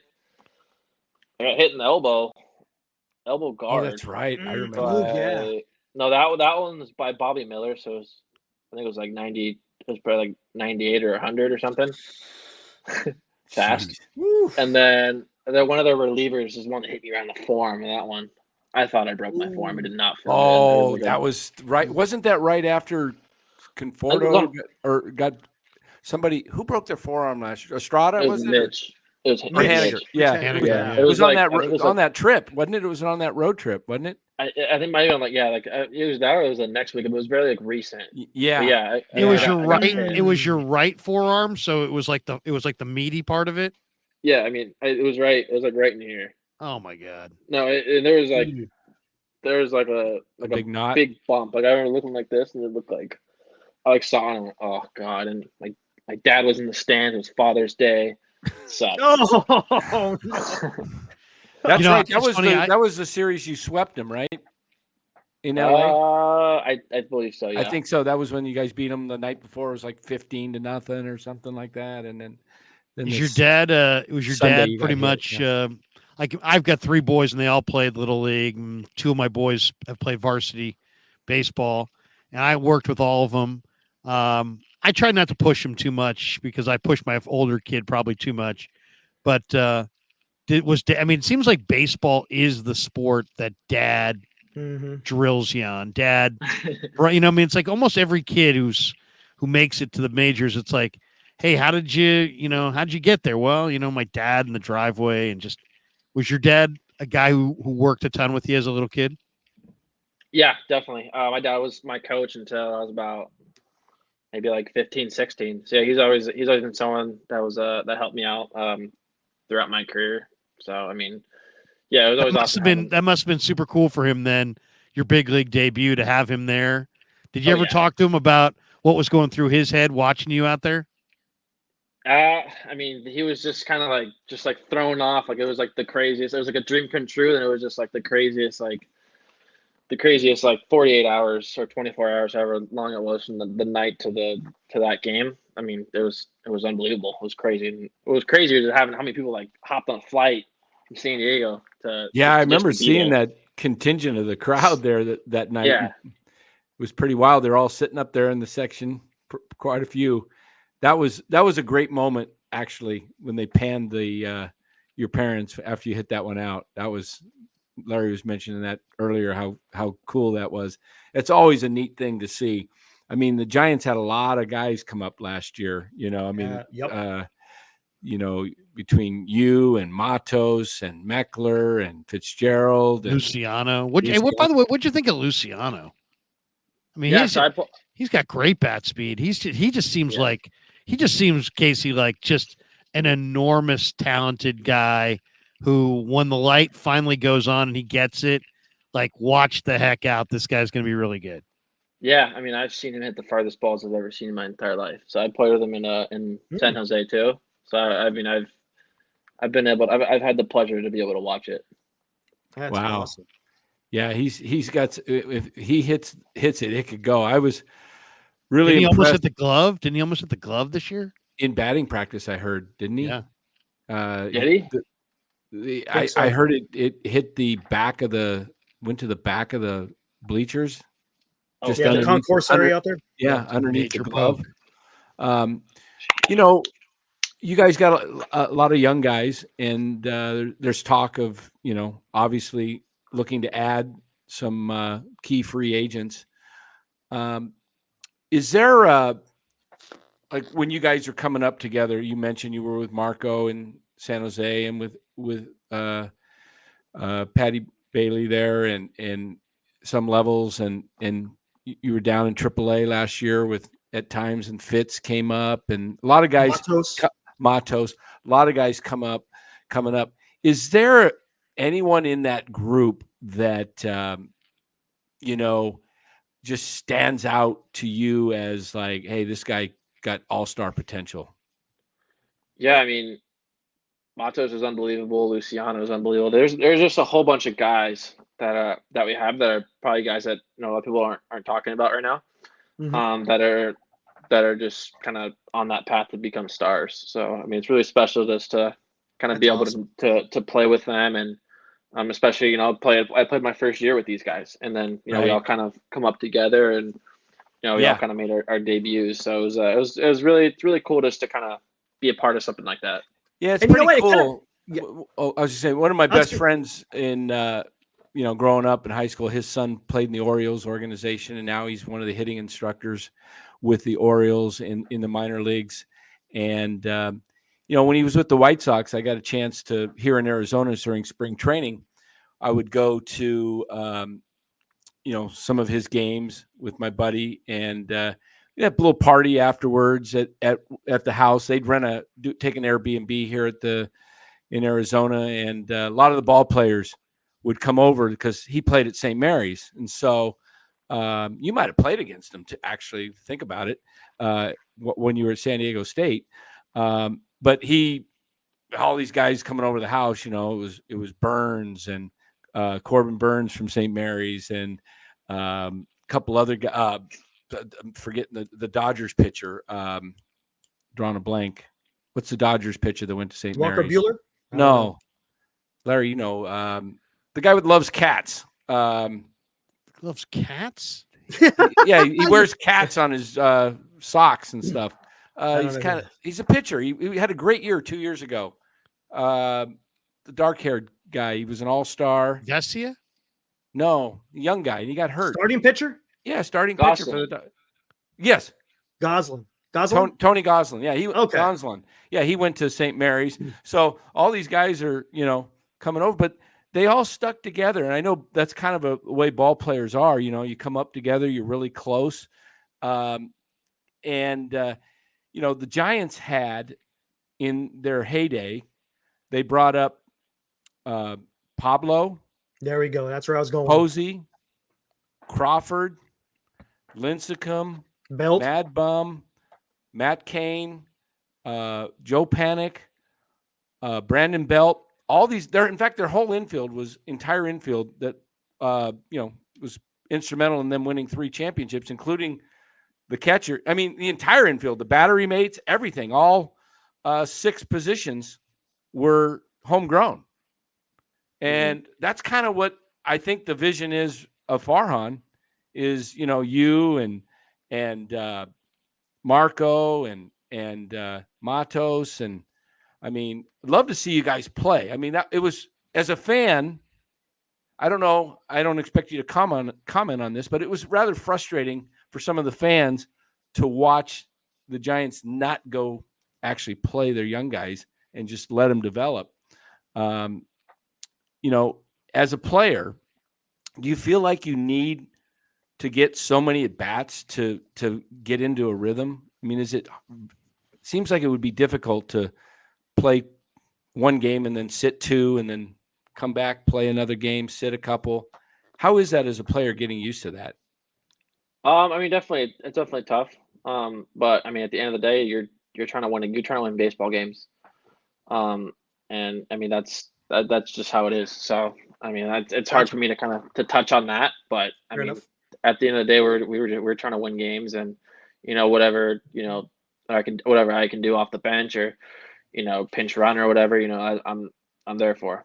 Casey, what did you think of the city? I mean, did you I know you're focused on your career and playing ball. Did you venture away from the ballpark at all? Did you hit the wine country or get a chance to sightsee or do anything in Northern California? I know you guys are probably busy a lot, but what'd you think of the Bay Area? I liked it a lot. Yeah, I didn't really go out much. I mean, I'd go to a couple dinner places, and I Mm. mean, but for me, it was just kind of just baseball. Yeah, that's pretty much it. I didn't really kind of go out and explore too much. How about living? Do they encourage you guys to live like right there around the park, or would you, where are you thinking this year if you make the squad out of spring? Would you rather have a house and be in some warm weather? Would you rather be 75 yards from the stadium, like some of the high rises downtown? What do you think your preference is this year? I mean, I had an apartment last year, so I mean, I'd probably go with an apartment next year. But I mean, I gotta get there first. So I mean, Yeah.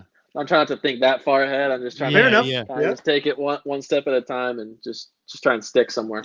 I hear you. Well, I hear you. awesome, man. Hey, this has been great, Casey. We really appreciate you coming on tonight. The chat loves to hear from the Giants. The Giants fans are loyal.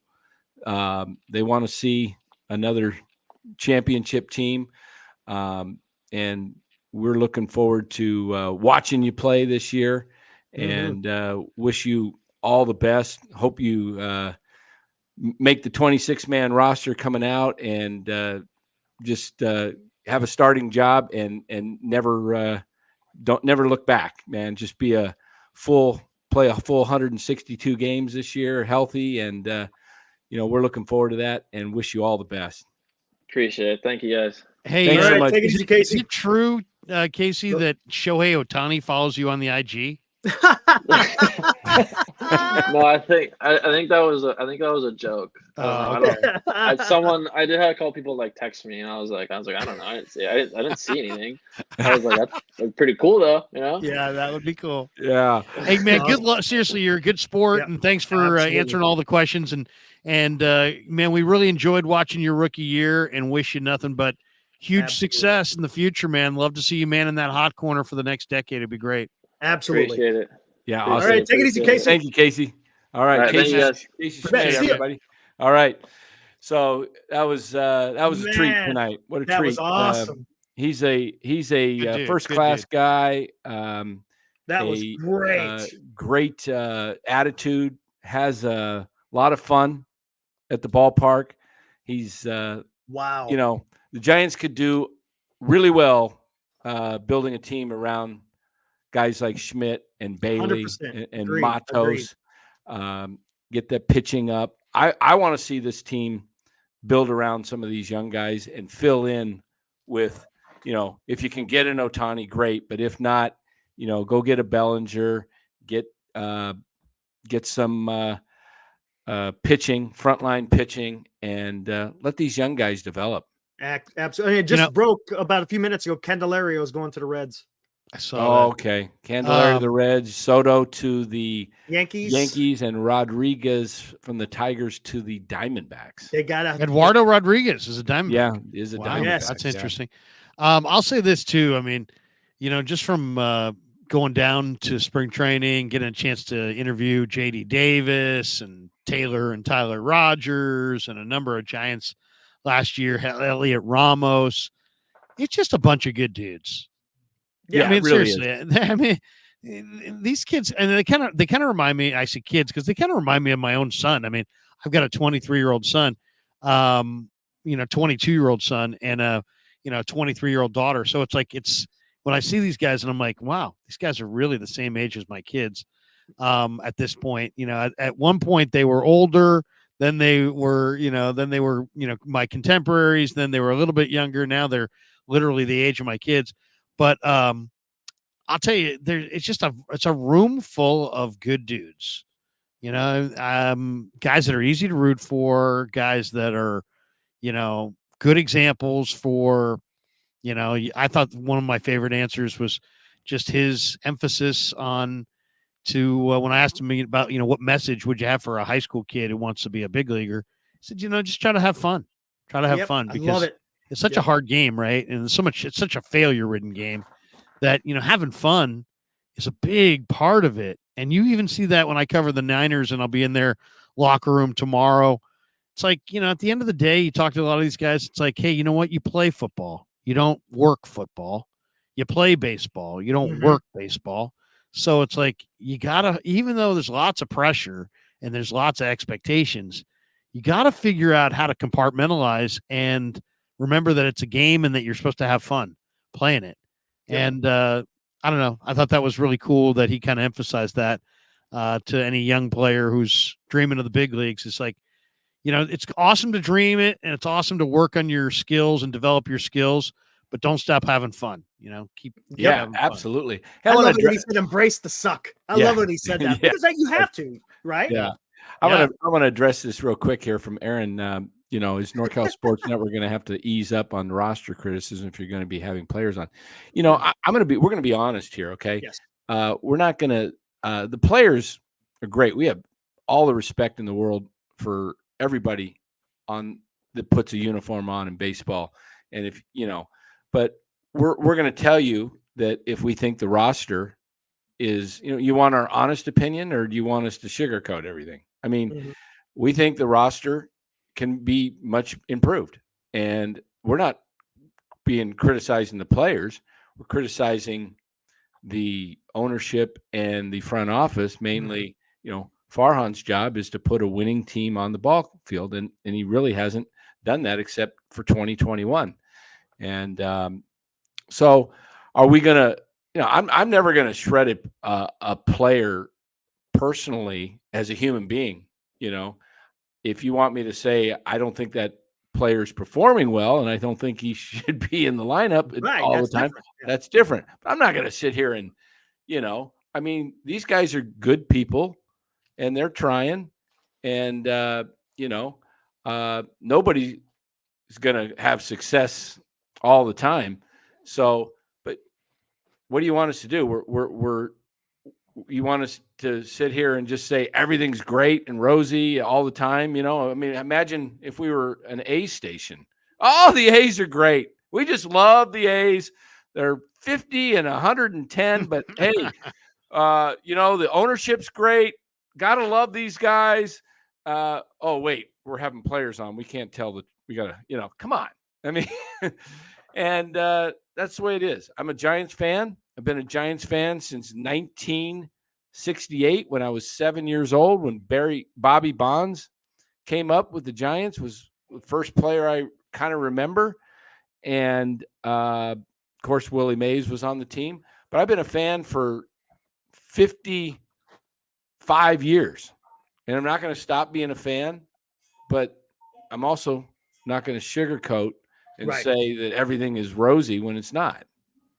So there you have it, Aaron. Yeah. I mean, come on. Life is too short to not be able to speak the truth about sports. Exactly. Right. We're not talking about living and dying. We're talking about sports. So it always cracks me up too. The same people that will tell you, hey, this is very, very serious. These are the same people that often get upset, when if you ask a difficult question. But yeah, I mean, I think ultimately guys like us, we're going to say what we think and we give our honest opinions. If you want an honest opinion, you know where to come. If Mhm. you don't want an honest opinion, there's plenty of people who are just going to tell you the guy's great. And, I don't do Tony the Tiger YouTube. I never did Tony the Tiger radio. I don't do they're great. I don't do that. But at the same time, I don't get any joy of saying that the team that I'm watching isn't good enough. I'm not getting my jollies saying that, oh, you know what? I don't think Mike Yastrzemski's a starting center fielder on a World Series caliber team. It doesn't bring me any joy to say that. But I'm also not going to, if I think it, I'm not going to not say it because, my God, who could hear that and tell Mike? It's like, Right. I'm not really concerned about that. And neither's Danny, neither's Eric, nothing, and neither's, at the end of the day, we're just trying to, talk, be honest about it and try to entertain as much as we can and have fun with it. Absolutely. But I think it's cool that, and some guys are going to get bent out of shape and they're not going to want to come on, and that's fine. And then there's other guys who are going to have it all in perspective and they're, they are going to come on, and that's great. So, so be it. Yeah. So, hey, we'll try and do more interviews as we can. The Giants are hey, and be tuning in. Tune into Larry's channel. The Krug Show. He's at almost 30,000. Probably hit 30,000, maybe as early as Sunday or Monday of this week. And with KMBR no longer doing nighttime shows, Broadcasting, yeah, it's just there's no. It's all gone to nationals new, right? Syndicated. Yep. It's all syndicated, yeah. So there's nothing local. And Larry and I are going to be it. Unless anybody else joins the fray, but we're going to be covering the Giants, the Niners, the Warriors, and any other news that breaks. But people want to hear Bay Area sports, their teams, and Larry's going to have a say there, and so will we.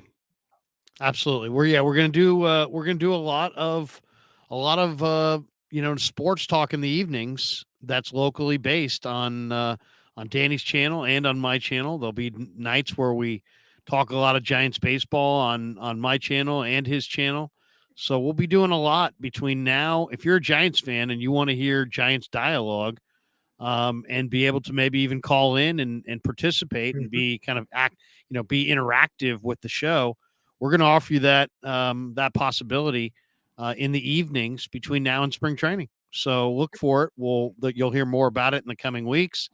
But you know what? If local radio decides they're turning it off at 6:00, well, we'll turn it on at 6:00, and we'll give you guys an avenue to talk to the players and talk to us and do video calls and have a lot of fun. And we'll talk a lot of Giants baseball, especially if the Giants are able to, make a couple moves here in the next week to 10 days. If they're able to land some significant players, we're going to talk about it. We're going to analyze it. We're going to let you talk about it. We know you guys all want to talk about it. So that's all coming up between now and spring training. So definitely look for that. I really think this Ohtani thing, my gut tells me it's coming down to the Dodgers and the Giants. And it's what Mad Dog Russo said a month or two ago. And thinks it'll be the Dodgers and the Giants. And it'll really be up to Shohei. My gut tells me he's probably leaning Dodgers. Just because of the situation there, the difference. But you never know what a player's thinking. Does he want to join and be, part of the piece that's already built and just kind of be, or does he want to be the guy that actually helps build something?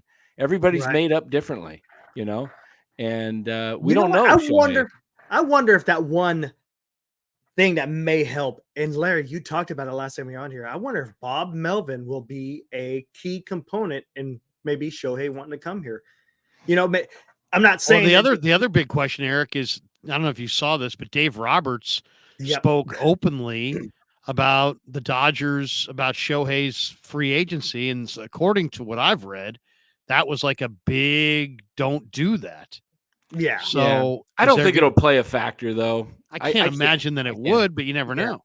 Yeah. You don't know what, sometimes people that keep everything close to themselves inward, you don't really know. I mean, Shohei hasn't spoken to the media in 4 months. I mean, since he got hurt. So, and then didn't Alex Cobb guarantee he was going to be a Giant last year? he did during the All-Star game. It's kind of weird that they signed Cobb so quickly. I mean, after he's not even available probably till mid-season. We need you. We're paying you $10 million to get us Ohtani. It would be who knows. But I'm worried about Yamamoto going somewhere else. There's a lot of people courting him too. Well, yeah. I mean, the Mets and Yankees are going to be battling for him. And the Dodgers. Steve Cohen went to Japan to talk to him. You know how Steve Cohen is. Steve Cohen's a guy that doesn't want to lose. Nope, he doesn't. He's aggressive. And he's the owner. He's the final say so. Farhan any deal that's going to go north of where this thing's heading with Yamamoto, he's going to have to go back and get, and then if he comes back and says, okay, we'll go to 250, there's nothing stopping Cone from saying, I'll go 300. It's the guy's got endless money. He's aggressive. Yeah. I mean, he's got money to burn, and he wants to win. And a lot of these guys, it's not so much about even making money. It's about as an owner, it's about the ego of winning. Mhm. They want to win, I mean, so that's going to be a tough one to beat, in my opinion. But we'll see. I think Ohtani is a guy that if he chooses the Giants, I think it would be because, he would have his own reasons, but obviously it would be something to the fact that he connected with the organization, with Buster, connected with the idea of, taking a legendary franchise back to where it was. I don't know. We don't know. I mean, for all intents and purposes, he might love just being in his own place where he's at near where he lives in Anaheim area, and just, hey, comes down to it, he might just say, you know what, I'm comfortable where I'm at. I'll just take a pay raise. Nobody knows. Nobody True. knows. By the way, the Giants today was the Rule 5 draft. Yeah, they didn't take anybody. And They didn't pick nobody. They didn't pick anybody in the major league portion, but in the minor league portion, they used their first pick on a right-handed pitcher, Nick Garcia, a 24-year-old from the Rockies. Right. He was their third-round pick in 2020, and he put up good numbers. He's got 4 pitches. It's interesting guy. Definitely an interesting guy. But the more interesting name was the Giants drafted a shortstop / third baseman from the Pirates organization named Daniel Lopez, who's only 21, and he's got huge power. He as a 20-year-old in high A, he hit 19 home runs and 420 plate appearances, hit 286. And he was 2.5 years younger than the league average when he must did have that. started when he was 16 then, huh? He's been ranked as the Pirates' number 14 prospect in MLB pipeline. He missed all of last year due to a knee dislocation. But they're saying he's healthy and good to go. And I'm looking at some of his highlights. The guy definitely has power. He's a Giants shortstop? He's a shortstop third baseman. Yeah. Right-handed hitter. Giants also lost Sean Roby, the third baseman, to the Marlins. He's 25. He went in the minor league portion of the draft. And they also lost an outfielder named P.J. Hilson.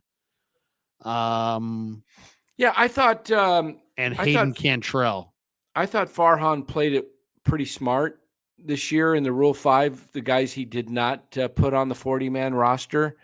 Rodney McRae. I was surprised by that. Yeah, I wasn't, because he'd never been over A ball, high A. And that's pretty tough to jump from high A to the majors and stay the whole year. Well, they protected a lot of their pitching. They protected Eric Miller and Kaiwei Tang and Trevor McDonald. Right. They did not protect R.J. Dabovich, but he did not get drafted. So that's good. Because he's coming off of, was it hip surgery or some kind of? I thought it was an arm. Wasn't it an arm? Not sure. It was something. They also didn't protect Grant McRae or Averson Arteaga. Right. All those. But neither of those guys got grabbed. Right. And I think that was a good move, because now these guys get another year to develop, and they could either be used as in a trade.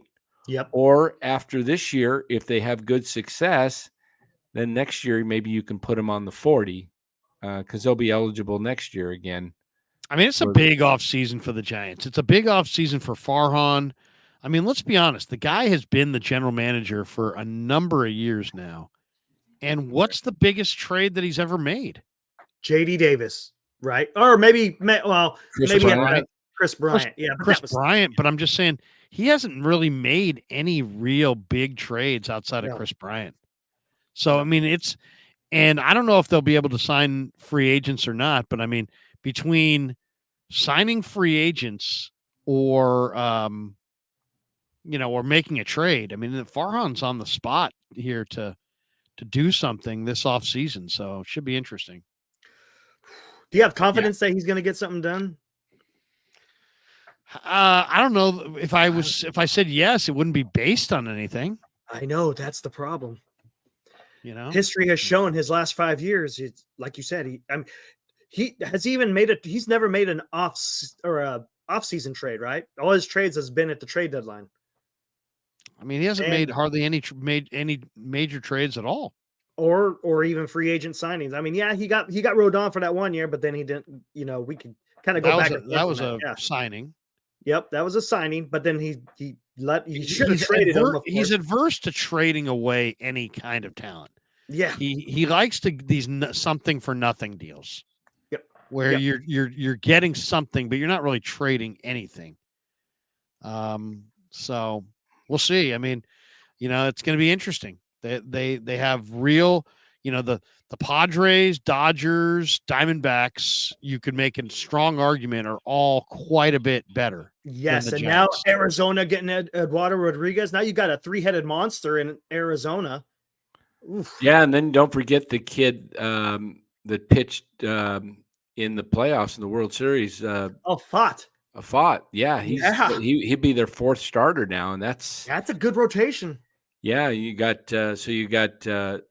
Gallen, Kelly, Rodriguez, and Fott, and I'm sure they're not done. Oh, that wasn't a bad contract. 4 years for $80 million. I mean, Sonny Gray got 3 years, 75. Yeah, that was cheap. That's pretty cheap for a guy that's pretty good, above average pitcher. I mean, he was so. It'll be interesting to see what happens. I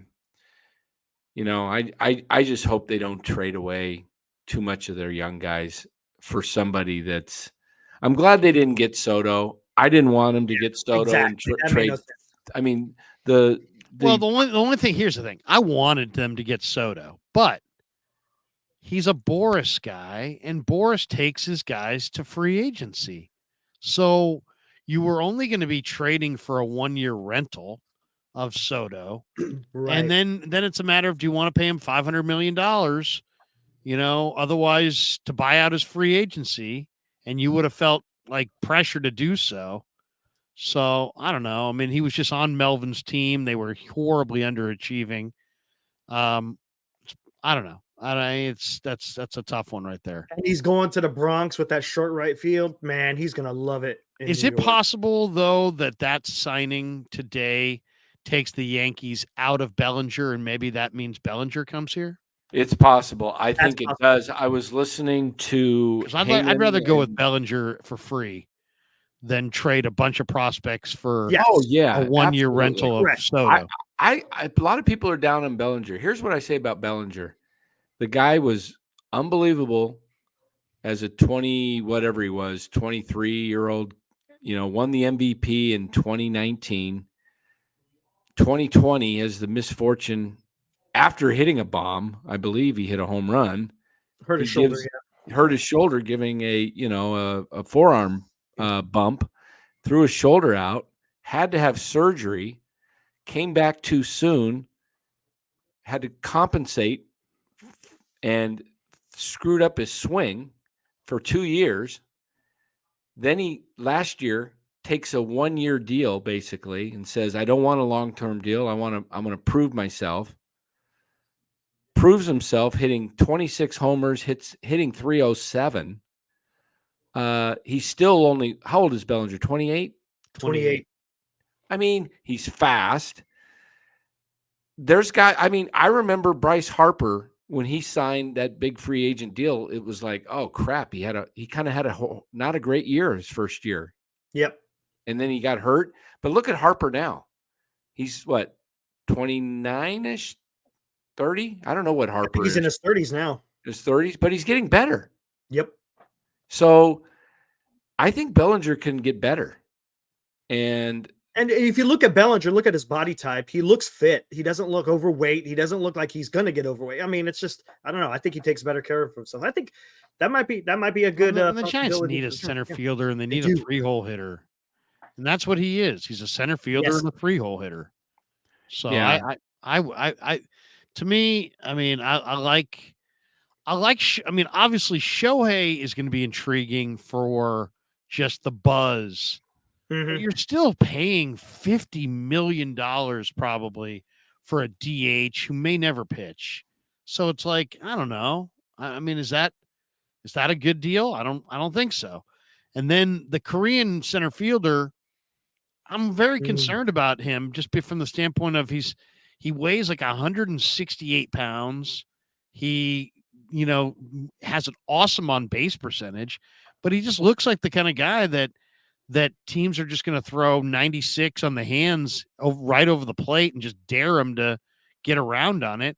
He just doesn't seem like the kind of guy who's going to drive 98, and you got an entire league full of guys who can throw 98. So I don't know that, he's going to walk a ton. I think they're going to throw it right down the middle to him and dare him to hit it. And So I do. I don't love him, especially he's coming off a down year and a down. So you're going to pay a guy who coming off a down year in the KBO, big money Right. guaranteed. I mean, Who come do you on, think- man, that sounds really risky. And then the Ohtani thing, it's like you're going to pay $500 million for a two-way player who might be a one-way player. That sounds super risky. Let's say I they mean- signed. Let's say they signed Bellinger and Hoskins. You got power from the left side, power from the right. Who do you now? You got your first baseman and you got your everyday center fielder. Who do you think the Giants would trade from the outfield? Do you think they would try and keep Haniger as a right-handed guy behind Bellinger and with Hoskins to bop? Or do you think they would try and move Conforto or Yaz? They'd have to move one of those three, wouldn't they? Slater's just a backup.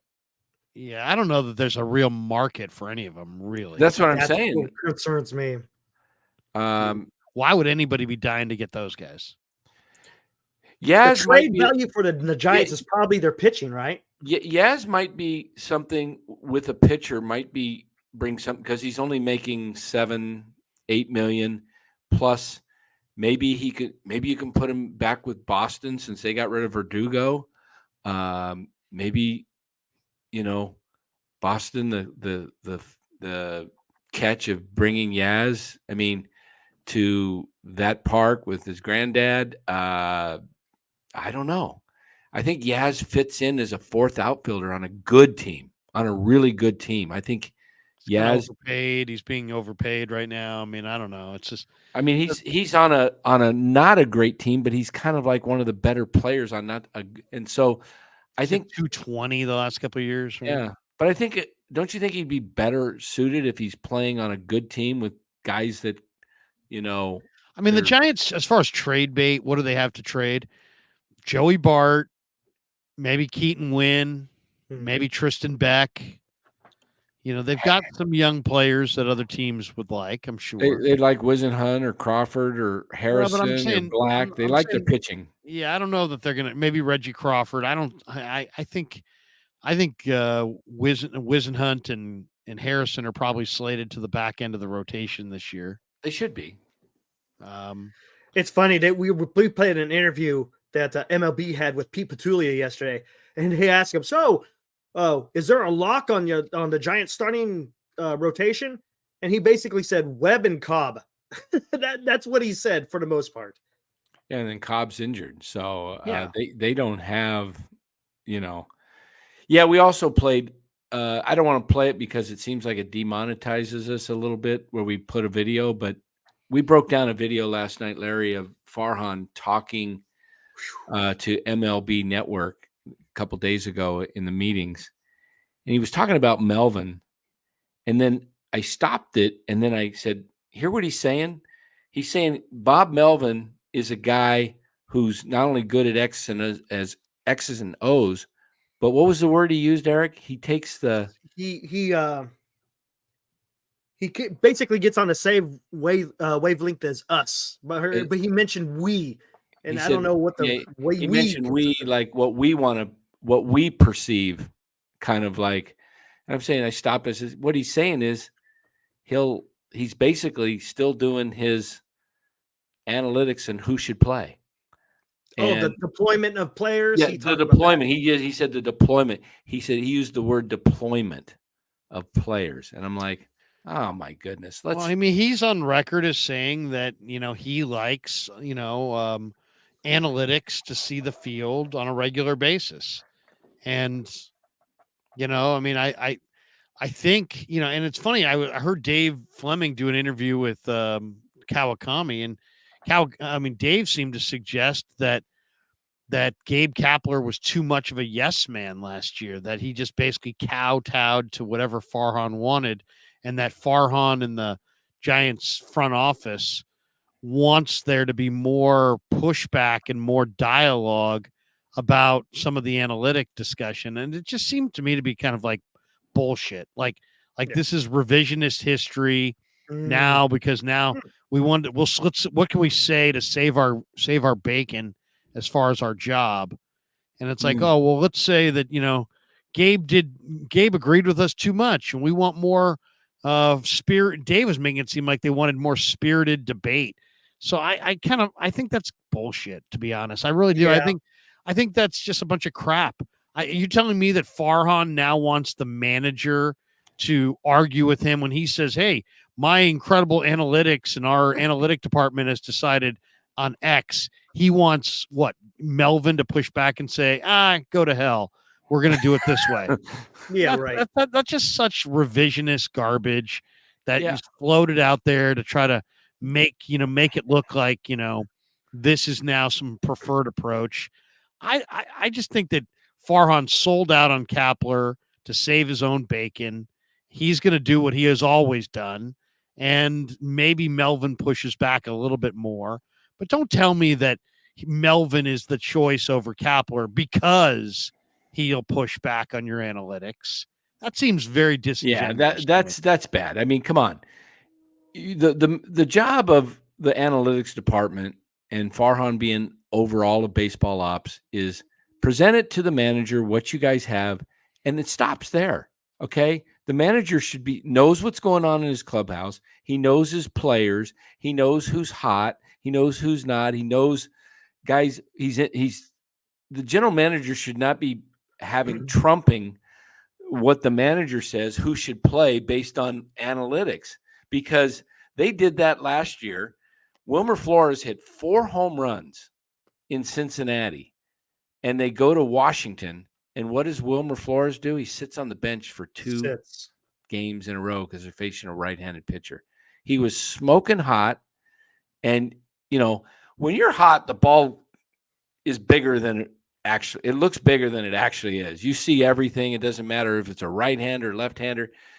Just you're in your groove. And he takes him out of the groove and sits him for 2 days. That's the kind of stuff that analytics look at, but not, just the eye test. And I mean, frankly, I think this is why Bochy, decided to move on. He realized, look, I'm not going to be able to fit in here. I'm just going to graciously move on because it's obviously this isn't going to work for me. And I'll just announce this is my last year. It's like there's And here's another thing, and seniors. It was his choice. He wanted it. He wanted it. I mean, dude, that was my God. I mean, yeah, you're gonna believe a writer over Brian Sabian. Thank you. Get your freaking head checked. Oh, you don't understand the context of what Brian was trying to say. Come on, please stop. Yeah, let me just say this: everybody evaluated the hell out of Brian's statement. Yep. And they so many people would like pick and choose like different parts of that statement as like indicators of this and that. I talked to Brian for an hour in the morning before the show. I asked him if he didn't want to talk about this. He wanted to talk about this. It wasn't like I, asked him some series of questions and then took what he said and spun it. Exactly. There's no way I was going to do that. I was not in the mode to try to spin Brian's answers. Brian said what he wanted to say because he wanted to say it. Yep. And all these people were trying to say, well, who knows Bochy's intentions better? Some beat writers or Sabes. I mean, you've got to be kidding yourself. And it's like, can anybody understand that Brian's totally independent? He works with the Yankees. His livelihood is not tied to his opinion about the Giants. The beat writers are there to spin whatever narrative the Giants want to spin because they're desperate, because they're going to be standing at guys' lockers 5 hours from now asking for things. I need a quote. I need this. So they gotta play the spin. So don't tell me that Sabes was spinning and the beat writers are truthful. Right. Sabes has no incentive to spin, and the beat writers have tremendous incentive to do only the spin. I mean, what are you going to tell me? I mean, you're going to tell me that the beat writers are going to sit there and challenge the Giants and challenge their carefully crafted release of, Bruce left on these terms. I mean, they're not going to do that. But they're the ones that have an agenda. There's no agenda from Brian Sabian. My God, No. people need to really think about things and think a little bit more critically. Sabian doesn't care about, there's nobody in the Giants sphere that in any way controls anything that is related to him, his money, his livelihood, his career, his image, none of it. So when the guy tells you Bruce didn't leave on his own terms, guess what? Bruce didn't leave on his own terms. There you go. I mean, it's okay. It's okay. And Bruce is such a class act that he's just not going to make a big stink about it, because why would you tarnish a reputation that's sterling with some bad blood, 11th hour, on the way out the door discontent? You're just going to be the bigger person in the situation, say that you needed to do whatever you needed to do and pack it away for a couple years, hit the Traeger, barbecue a little bit, relax, and then, start doing it again. But are you telling me that Sabes left the way he wanted to leave, and that Boch left the way he wanted to leave? No, they didn't. And the bottom line is they should have been allowed to. They won 3 freaking titles, and instead they got chased to the door by an ownership group that didn't value them anymore, and we're moving them aside for Gabe Kapler and Farhan Zaidi, 2 guys that never have and probably never will win anything. So, I mean, let's just pump the brakes on this. The beat writers know more than Brian Sabian, and think about it for just a second. I mean, that's all I'm going to say about it. I really don't care. I know there's been lots of people that have tried to recreate this story like 9 different ways. Well, Boch needed this and Boch needed that. Did he?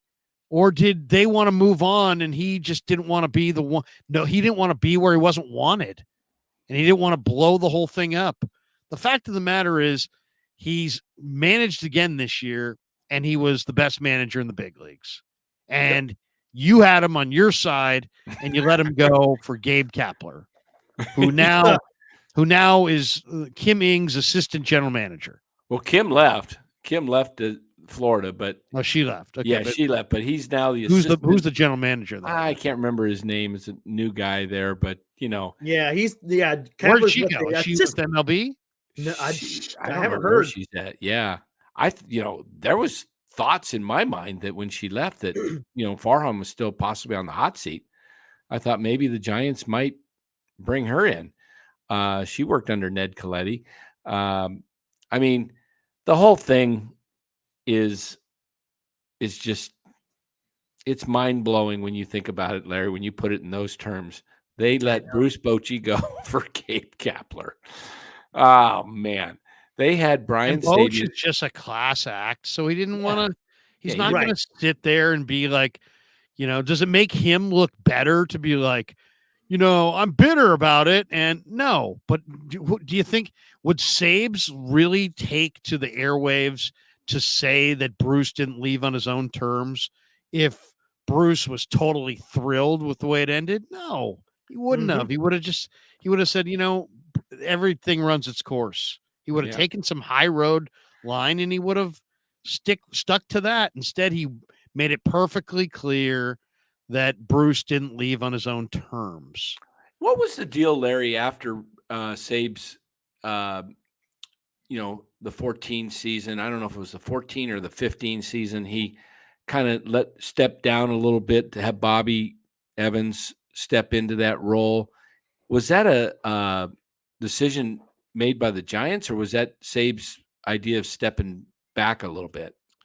I think that was Sabes' decision to step back a little bit. And I think it was just that Evans was going to be traveling with the team. He was going to be handling the day-to-day machinations of the up and downs of the 25, 26 man roster and all that kind of stuff. And Brian was kicking himself into a role where it was a little bit more scouting based, but he still had huge say within the organization. Right. I mean, but when Farhan came over, they moved Sabian into a role that Brian admitted was uncomfortable, that he felt like he wasn't being utilized, and that he was, they did to Brian exactly what they were going to do to Bruce, what they did to Bruce, which was just they moved on and they fired those guys, and they just didn't want to say that they fired them because they didn't have enough professional clout to get away with it from the fans. The fans would have roasted the Giants ownership group if they had said we fired Bruce and fired Brian. So they didn't say they fired Bruce and fired Brian, but they did. And they brought in 2 replacements, and Bruce and Brian were phased out. And while they might have been on the payroll and were drawing checks, they had no say. And so eventually they're just like, you know what? I'm going to go somewhere else. Brian's in New York. He's an assistant to Cashman. Bruce goes to Texas, working for Chris Young. He's got a 4th World Series ring. But I mean, it's just, and I get it. I understand what the Giants said. And I understand that Bruce is like, hey, I needed a break. Okay. The whole question was, did he leave on his own? And so what's the rub there? The rub is, if he had decided that he wanted to stay, would they have allowed him to stay? And the answer is no. He was not. He did not have an opportunity to stay. So was a guy fired, or did he leave on his own terms? Well, could he have come back? If he could have come back and still had a job, then he left on his own terms. Right. But if he couldn't come back to have his own to have his say on whether or not he kept the job, then he didn't leave on his own terms. And you can call it whatever you want, from a firing to this to that, but that is the bottom line. If he had decided he wanted to come back, he was not going to be able to. Right. Call it whatever you want. Exactly. Right. And that's exactly how I read it. And a Hall of Fame manager, one of the greatest managers of all time, and Brian Sabian, who came in 1997. The team was awful in 95, 96. He comes in 97, first move, trades Matt Williams for Jeff Kent, and everybody's all over him. And there was more guys in that deal too, from coming over from Cleveland, that were very instrumental. Giants win the division in 97. 98, they finished tied with the Cubs for the last one-game playoff. They lost to Steve Traxel. 99, their winning record again. They fall. They 2 games behind Arizona. 2000, first year of the ballpark. Pac-Bell 97 games. They won the division. 01, Barry's historic 73 home run year. They don't win it, but their winning record. 02, World Series, 5 outs away from a World Series championship. 03, they win 100 games, and they lose to the Marlins. Contact play, JT at the plate. Baker leaves. 04, Felipe Alou comes in, a winning record. No. 03, Philippe Or, Luke yeah, came that's in. right. That's right. 03, 100 wins, best record, and they fall in the playoffs. 04, another winning year, and then it starts to tail off from 05 to basically 08. 07, 08. They start the rebuild during Barry that leaves. period of time. They draft Matt Cain during that time frame. They draft Bumgarner. Bumgarner, Posey, Crawford, Panda, Belt, and they go on to win. And who built all that? All of it was Sabes. built by Sabian and Ned Coletti. The first part of the first 8 years together. John Barr. Yeah, and if you took those 8 years and used today's playoff format with 3 wildcard teams, the Giants would have been in the playoffs 8 straight years. Okay. Now they bring in Farhan. They've had 1 winning season in 5. With all of Sabe's guys. Yeah. They all had career renaissances. Oh, yeah, in 21. Yeah, those were Sabe's guys. The only guys that were, you had Ruff and Big Darren Ruff Gosman and Estrada and Flores. Those were some of the key guys from Farhan and Yaz, I guess. But the rest of the guys were pretty much leftovers from, the Giants' previous regime. Point being is you let a Hall of Fame executive and a Hall of Fame manager, you showed them the door basically for a new era that has not panned out. That's a failed era. It's been a failed era. And then they just added 3 years to it. It's just mind-boggling. They had a chance. I think they could have hired Melvin on a 3-year deal still and kept Farhan on his 1-year deal and see what he does. Why would you tie yourself to him for another 3 years? See what he does this year. If he's successful, then add to the contract. If he's not, it's perfect time to walk. He may, I don't know. I mean, Bob Melvin's respected enough in this industry that if you brought in a new president of baseball ops, I don't think he'd have to look for a new manager. I mean, Detroit did it. Scott, what's his name? Scott Harris. He just rehired AJ Hinch. Yeah, he did. Extended him because he worked it out with Hinch. They hit it off really well. And he said, I didn't want Hinch to feel like he was a leftover and he wasn't desired or he was just going to be left over from the previous regime. I wanted to extend him and let him know we valued him. I mean, come on. Guys who Senior made a good point here. He goes, hindsight always 2020. But if you remember the mood, talking about going back to, what is that, 2018, 2019, it felt like the end of the dynasty and it was time for a change. I think. Well, I see that point, but to go to the extreme that they did. That's the issue. Yes. They went from they felt like they had to keep up with the Dodgers. And so they went to the Dodgers and hired Farhan, thinking that Farhan was the key to the Dodgers' success, when the Dodgers have continued without, and the Giants have had 1 year of success in 5 years. And in some ways, the 21 season, although it was a magical year and it was exciting and fun, it may set the organization back because they re-upped it thinking they could repeat it, and they stopped. What pisses me off is they've had 2 years, since the 21 season, and they still brought Farhan back. I mean, well, they haven't. He was brought in to upgrade the farm system, and that was the biggest thing, was upgrade the farm system and compete. But what they've done, the game's switching back from the analytics. It's going more to the speed with stolen bases. It's talent. It's going to see, because every team now has analytics. It's not a secret anymore. Well, every team's Every always team- had analytics, but what's Exactly. happened is, I mean, Ned Coletti talked on here. He said he believed in analytics. He wrote a book on It's just basically on information. analytics. I mean, analytics When is he's just with- information. Yeah, it's What just we're information. talking about is a strict adherence to Yes. certain analytics. Correct. And that's Correct. why Kevin Cash pulled Blake Snell in Game 7 of the World Series, Yep. because he was Third time he through was the order. a slave to Yep. He was strict beholden. adherence to a certain analytic.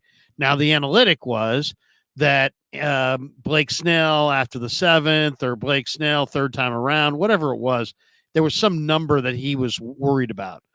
But what he ignored was that the 3 hitters that were facing due to face Snell in that 9th inning were like 0 for 7 Seventh inning. Yeah. with like 5 strikeouts in the game. But since the decision was made probably before the game, nobody factored that in. You know And what? it's like, it's really sad. I mean, if you really think about it, I mean, it's like, I was sitting there watching that with my late father, who was, literally weeks before he was going to die. And we're sitting there, and my dad loved baseball so much. And when Cash went out to take out Snell, I looked over at him with big eyes, and he knew exactly. And he goes, classic over managing. And it was classic over managing, and it cost Tampa Bay the World Series. Yep. And it was sad, really, to watch. And all it really was, you could do whatever you want and say you're listening to analytics. It's just a matter of what analytics are you looking at. Analytics is just information. I could have left him in there and said, hey, I'm going on the analytics to tell me that the hitters that he's going to face here are 0 for 7 with 5 strikeouts tonight. Or you could go with other analytics that say, you know what, Blake Snell, third time around the order, has a 5.50 ERA, whatever it was. But it's like, and Farhan's made it clear that, what he had in Bochy was a guy who would listen to his analytics and then do what he wanted to do.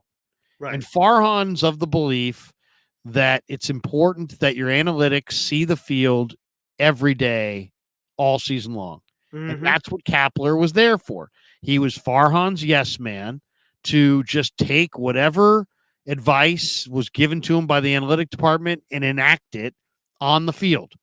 And now that since he failed miserably and now he's out, now guys like Fleming are going on telling guys like Kawakami that, what Farhan really wants is he wants to do all this analytical data, but then he wants a manager who's going to just pick and choose certain things to adhere to and other things to ignore. And I just think that's a bold-faced lie. I think it's just a spin. I think it's a blatant spin to say that that somehow Melvin is going to be a new era because he's going to listen to all this analytic stuff, but he's only going to listen to certain, and there's going to be more debate, and there's going to be more spirited debate. And that's what Dave told Kawakami, that, we'd like to see more. I think Farhan would like to see more spirited debate between the manager and the coaches and his analytic department. Bullshit. That is so much bullshit. I mean, seriously, that's just a fucking lie. Yep. I mean, come on. That is what we call spin. Okay, that is spin.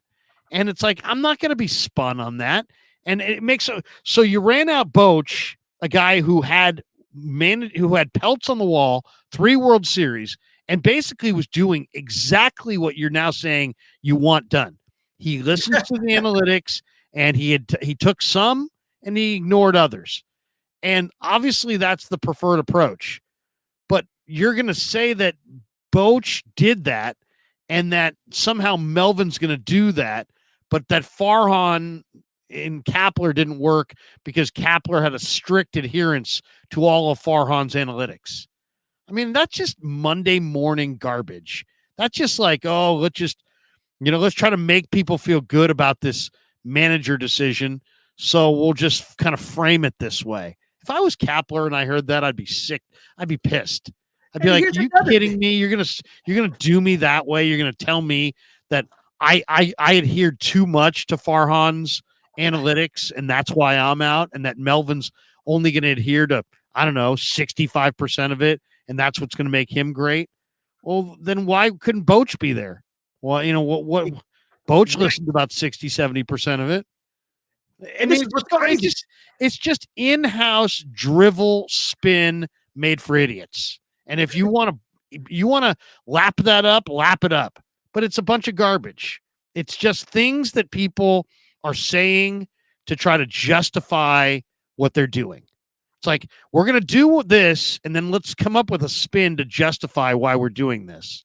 That's all that is. I mean, I'm not saying Dave's a stooge, but come on, man. You're telling me that Farhan's desire is to have a manager who's more willing to push back on all the analytical data that his office and analytic department produces. So all of this is so Farhan can work super hard and have his data be utilized less frequently.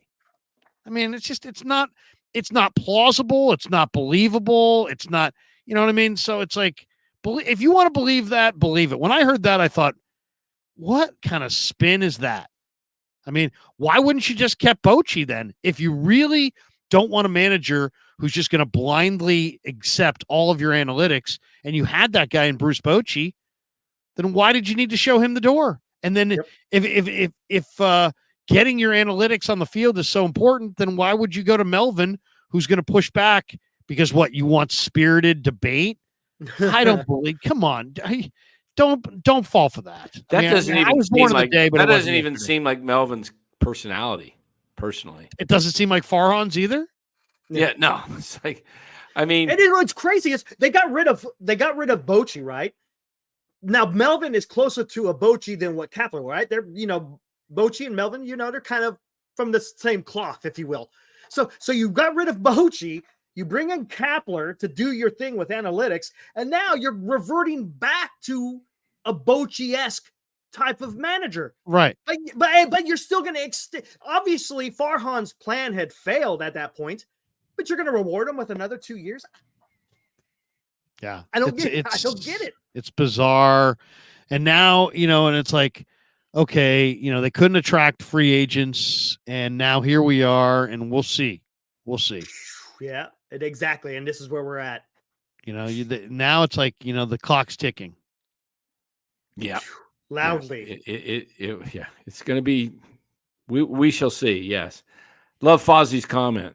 This is what we were talking about earlier, Larry. This is great. Live content at night is undefeated. Mm-hmm. Yes. So, yeah, you guys know where to come. Look at that, 135 in the chat. Appreciate you guys. NorCal Sports Network and the Krug Show. This is your most honest, forthright, and entertaining. I love Corey Cooper's comment here. Corey, what's going on, brother? He says Giants could pay Ohtani $600 million, give him the Golden Gate Bridge, and he would still rather hit in front of Freddie Freeman instead of J.D. Davis. Yeah, got a point. He's got a point. Oh man, you had to see our show the other night. I did a Farhan impersonation. Oh my God. Oh gosh, we got out of hand. We got out of hand. Oh man. Yeah. MF, Giants media on Twitter gives me anxiety and makes me sick. It's not a mess, MF? No, he used to get sick. Remember, he was the one that was always sick. He was puking up the sausages. I'm getting a little sick right now to my nasal passages. This dog, Faith, man, she lets some air out that is just awful. Come on, Faith. Jeez. That sounds awful. It's bad. Guys, have a great night.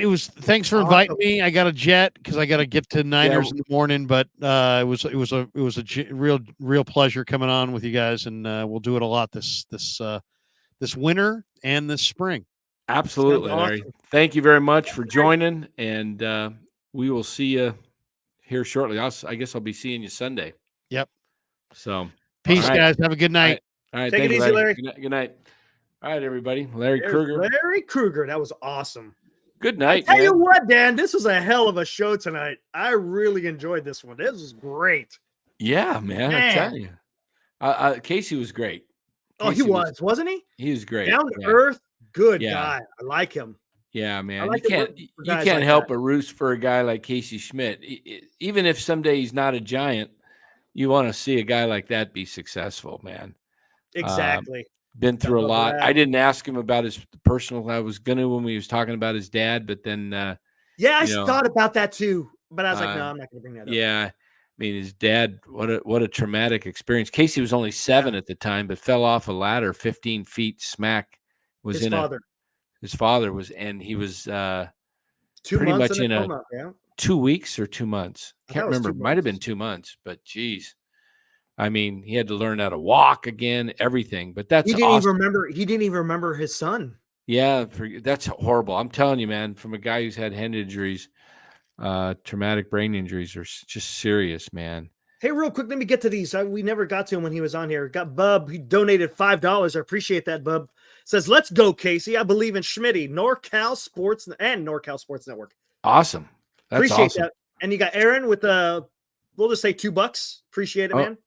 Does yeah, Otani follow you on Instagram? Yeah, we kind of talked about that actually. Yeah. Something was pretty funny out there. Somebody put in the very beginning talking about Casey was what was it like? We were talking about his call up to the Oh yeah, to and the some big leagues. yeah, and somebody put in there, what's it like being called up? Was this your coming on to NorCal Sports I Network? didn't see that. I missed that. It was right very beginning. I was gonna put it up there. I was gonna ask him. Spencer says, "How did you get him? If you don't mind me asking, that was awesome." State secrets. Yeah. State secrets. Yeah, yeah. It's in the archives, man. It's sealed. It's sealed. Yeah, you could file the FOIA in about another 20 years. Yeah, statute of limitations runs out. Let's see. Yeah, it barely showed up when it. Oh, okay. So, Yeah, man, that was something. I really enjoyed. It looked like he had a good time on here too.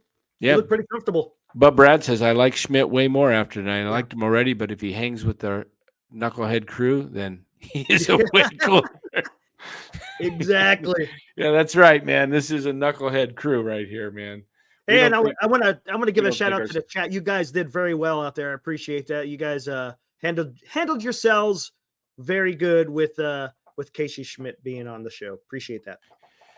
Yeah. We were, we didn't want to bring up any of the negative stuff with the Farhan and stuff. I mean, yeah, that's not his place. His place Right. is his job. He goes out and does the best he can do to help the team win. That's I like that. I like what he says. He wants to win. That's what I want to hear. He said that numerous times. He wants to do whatever it takes to win.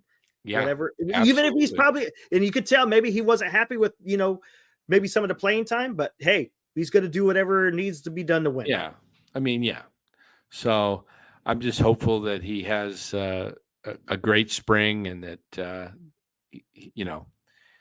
he gets to play almost every day, because I think, he's a ball player. He's a ball player. So somebody said something in the chat that about Otani Giants have the highest offer in. Don't know if it's valid or not because it came from. Oh, where'd you get it from? It was in the chat here somewhere. Giants. Let's see. I think it came from right here. Are believed to have submitted the current highest offer for two-way superstar Shohei Ohtani as he continues to weigh his decision. Says offers north of 500. Oh, it's never mind. The ghost. Yeah, you don't know. Yeah, There's so much out there. I have refused to believe anything. We'll see. We'll just see. I've got a weekend of work. Yeah. I got to go down to Tucson. I got to be in a training all day. Well, it starts Saturday starts at noon to 5, and then it's all day Sunday and a half day Monday. And I'm like, crap. If this signing comes, if all of a sudden Shohei announces Sunday, No, I know. I'm gonna be like, doggone it. And I'll be like, I got to step out of the class. I got diarrhea. I gotta Yeah. go. That'll work every time. They're gonna want you to be there if you get Yeah, diarrhea. I'll just put my phone on and I'll open up StreamYard and I'll do our sound effects from. There you go. Give them you the know. good old wet one, and then you're It's good to like, go. Oh, who was that? Oh, man. Jeez. Whatever it takes, right? Yeah, man. I don't want to miss that show if that comes. There is talk that his decision is expected by the end of the weekend. By the end of the weekend. So Who we'll knows? see. Who knows? I mean, I wonder. Is he still taking offers, or is he just weighing everything now? I don't know. No one knows. Nobody knows. This is the most secret type of, Tony is supposed to sign before the weekend, so either tomorrow or Friday we will get our hearts broken. Yep. Will Martin. The worst part is go to Toronto. Just don't go to the Giants. I mean, to the Dodgers. Don't go to the Dodgers. If that's, I mean, to me, the worst thing that can happen for the Giants, and I gotta believe they know that. I mean, if I'm playing Heroku, in a game. Oh, you got to relate the fantasy football. I don't want, if there's a player available, I'm going to do what I can to block him so that he doesn't get him, or whoever I'm playing, I mean, geez. I mean, and the way I look at it too, if they don't get Ohtani, that's fine. What I'm worried about is where is the Giants going to move to afterwards? What's the plan B and C? Do they have a plan B and C? That's going to be the pivot is going to be the key. That's what's going to test Farhan, not necessarily being able to sign Shohei. It's going to be what can you do when you don't sign him? That's going to be the key. Hey, Faith, knock it off. Disgusting. AJ Pollock is plan B. Look at this dog, man. Just aiming right at me. Oh, man. Just bouncing it right off that right off the closet and boom, man. Where's Buster? Even Buster went out of here, man. He's not even in here. He doesn't want anything to do with that. Oh, there's Buster. Hey, you heard his name? Hey, buddy. There he is. How you doing? You be a good boy? Yeah, sit. Good boy. There you go. Hi. Say hi to everybody. There you go. That's a good boy. That's a good boy. Yeah. That's a good. Let's see what we got. Will Martinez says, I'll be honest, I won't be too surprised if he signs with the Giants just because he doesn't come off as a limelight Hollywood kind of guy. Yeah. Giants have been very hush-hush. I agree with you. Yeah. That's, I was talking to Dan about this. It's like this year seems a lot different than last year. It seems like the Giants are always making these grandiose statements, and it's like, come on, man, we already know where this is going. And, and it wind up, getting egg on their face. This year, they ain't saying nothing. It's Eric, hold on here. Let me pull up my Twitter. Eric L. sent me a video. I didn't want to. It's from 21. It's Ohtani talking really highly of Buster Posey. Oh yeah, he talked about how he had a great aura about him. Yeah, and I remember that when it's on Twitter. I don't know if I want to do it. I want to. Yeah, I mean it's too big. Show. yeah. I don't want to demonetize this show. It's been, yeah. So, but interesting. But it's different, and Buster is in a different position in 2017. 2017, Buster went there with the delegation as a player. Now, if they had a meeting, which I'm sure they did, Buster Posey is now an owner. So we'll see how that works out.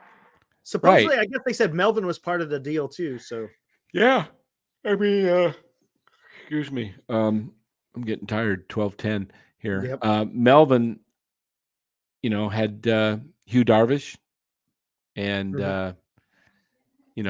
maybe Supposedly, there's you Darvish respects Melvin. I've heard that. yeah. So And supposedly, you Darvish carries a lot of weight with a lot of Japanese players as well. you never know. I mean, hey, Jeff Taylor. Hey, haven't seen you in here before, but thank you. Oh, sorry about that. There we go. Hate to be negative, but let's be real. Do you really think he wants to come to the Giants? Doesn't seem to make sense if he wants to win now. Yeah, it really doesn't make sense if he wants to win now, unless the Giants Correct. have a plan to add, a few other You players. have to, yeah. I mean, I could see the Giants pivot if the Giants got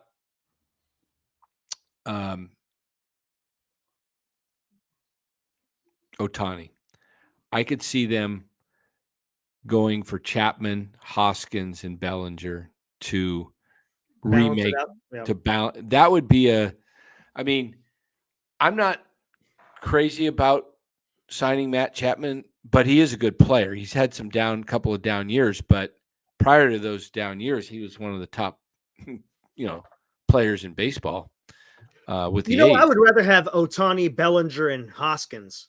I could care less. I want Casey Schmitt to be at third base. I don't Oh, I want do anything too. else. That's what I want. But I'm just saying I could see the Giants doing I that. could, yeah. But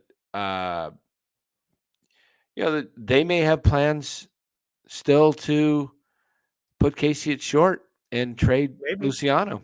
That could be. They could, It could be. maybe they feel like they could get a really. But you know what?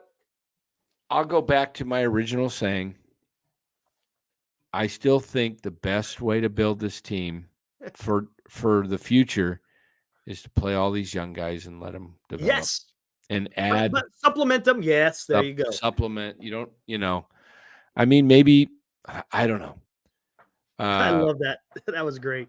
Matt Chapman will cost a lot more to come on the show and talk Call of Duty. I love it. For sure. That was great. And I Yeah. love it. He loves wrestling. You see, Dan? Yeah. That wrestling paid off. Yeah, I guess it's just I'm too old, man. It's just not my era. I never. Great. That was great. Yeah. We still got 120 out there. 120. Yeah, right how now. about that? I know. We're still holding on. At 11:15 in the evening. 120. Yeah. Yeah. There you go. People want to hear. That's awesome. Yeah. So, yeah, we'll see where this goes. We really, I mean, yeah, they won't go. Will Martinez, not a lot of young, unproven players, but Cliff could see Giants training for Jesus Luzardo. I wouldn't mind him. Or Trevor Rogers. Giants know the Marlins' new assistant GM. He's the assistant GM of raw food, not of baseball. You know damn well he ain't going to have anything to do with baseball. Come on. God, that guy. Yeah. Will Martinez makes a good point. Won't ever happen under his ownership. Bayer would never go with having a roster of young, unproven players have to fill the seats and sell merch. Yeah, I was just going to say that exactly. Yeah, exact. Or I just did say that. You know what? Let me look something up here. Go for it. Hey, Senior, appreciate that. He goes, this is a huge show, fellas. Everything will change after this one. We'll see. It was great. Great interview. Loved it. Absolutely. Was great. It's just an option. Losing sleep, waiting on Otani to sign. That's the excitement. I love the excitement of the winter meetings because you're just wondering, is your team going to do what it's supposed to do? It's almost like when you were a kid,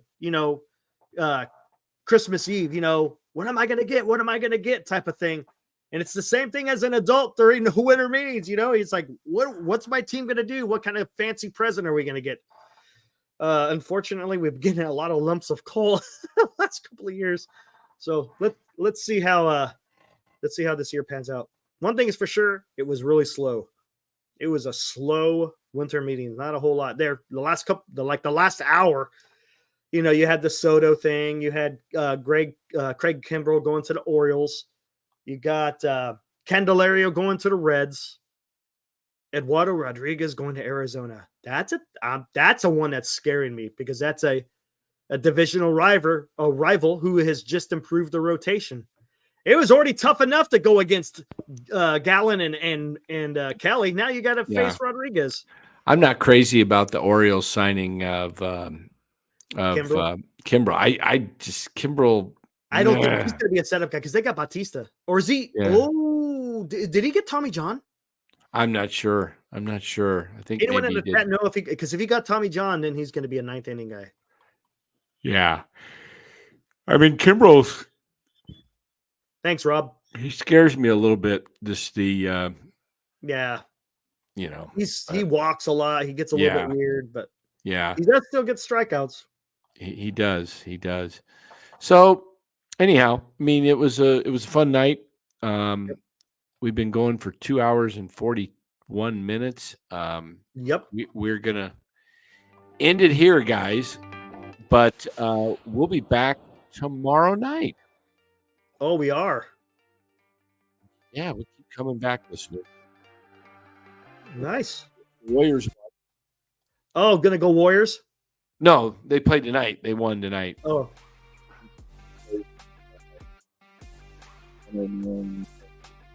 What the final was? What was it? I was watching it at the end there. Yeah, I'm gonna do a show tomorrow as well. 110, 106. I'm gonna do a show tomorrow because the that's right. anniversary of Pearl Harbor tomorrow. What time are you going on tomorrow? I don't know. If we're gonna go on tomorrow, I'll just do it afterwards. I think we'll come on a little earlier tomorrow night. Sure. Maybe 8:00, 7:30. see Thursday night football, the Toilet Bowl, Pittsburgh and that one. New England. Nobody cares about that one, so we could come on about 8. Sure. Come on at 8. Just go for probably an hour. Sure. Probably, we'll just catch up, just keep momentum going. All right, and I'll have a show tomorrow, like around 9:30, 10, depending. Give it some leeway there. Yeah, sure. Oh, we'll catch us tomorrow night, guys. 8:00 Okay. California Tyler says, time. "Bring on Patrick Bennett." Hey, maybe Casey Schmidt's a good friend of him. Maybe Yeah, we might get some more guys. I was hoping to have a surprise, but it didn't happen. I texted another Giants player. We ain't gonna say. Yeah, not gonna say, to see if he wanted to come on during the show and razz Casey a little bit, but did not hear anything.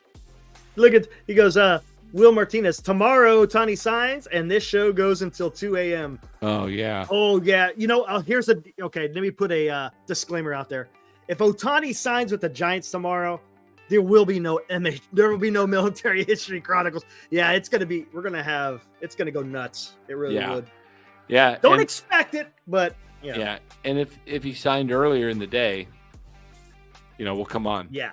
But yeah, this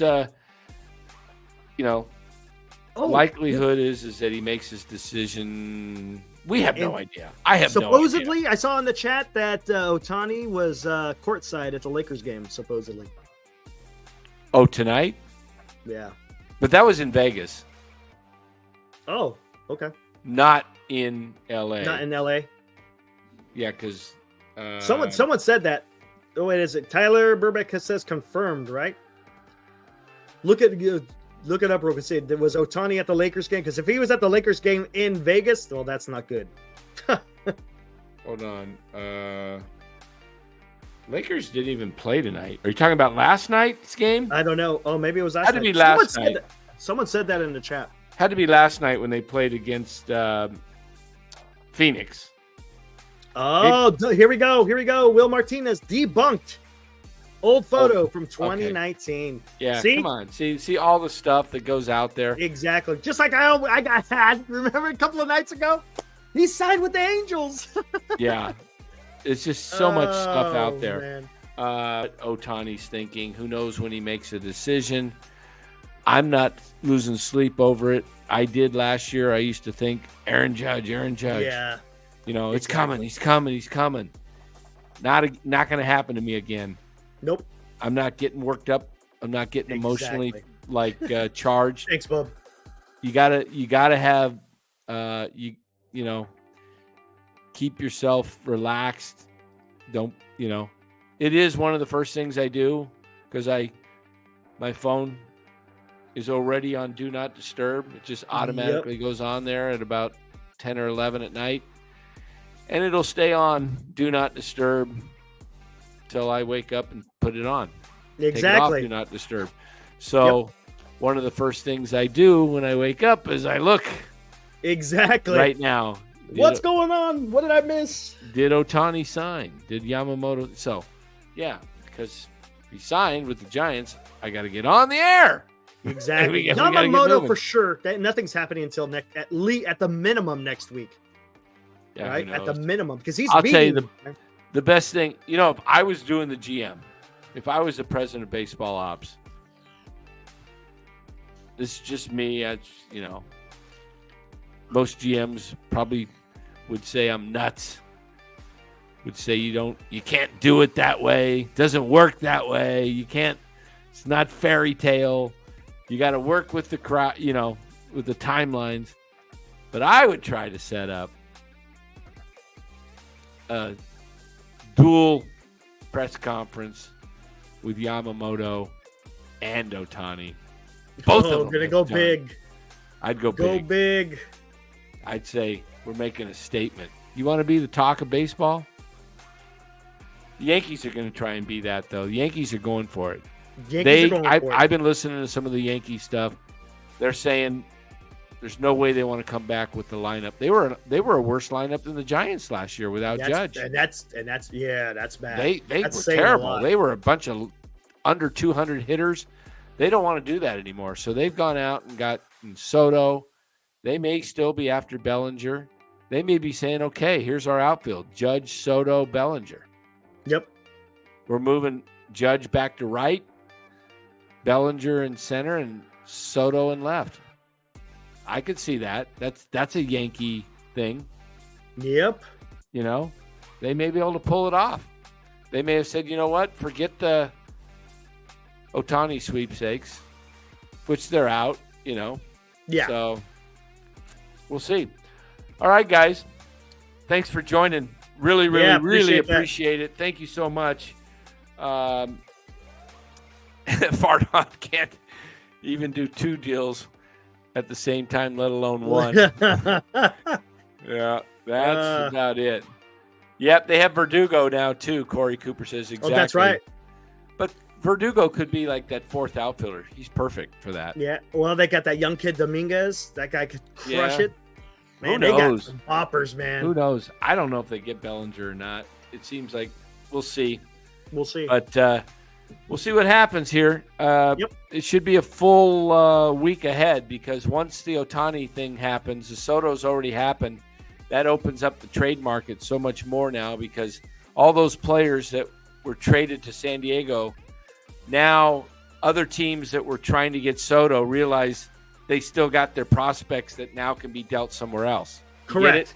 Yep. See, they were holding off on trading those prospects thinking, hey, if we could get Soto, now the market could start to open up. Start okay. opening up a little bit, right? Start opening up. So, yes, Clay Bellinger was a Yankee. Exactly, Corey. Corey. Yeah, Corey. Cody's dad was a Yankee. So we will see. So what will happen is Ohtani signs, floodgates open, lots of signings, trades will start being triggered, and we should know within the next, hopefully, few days. Couple of days, yeah. So, but we'll be back tomorrow night, 8 o'clock. Woo. 8 o'clock, a little earlier.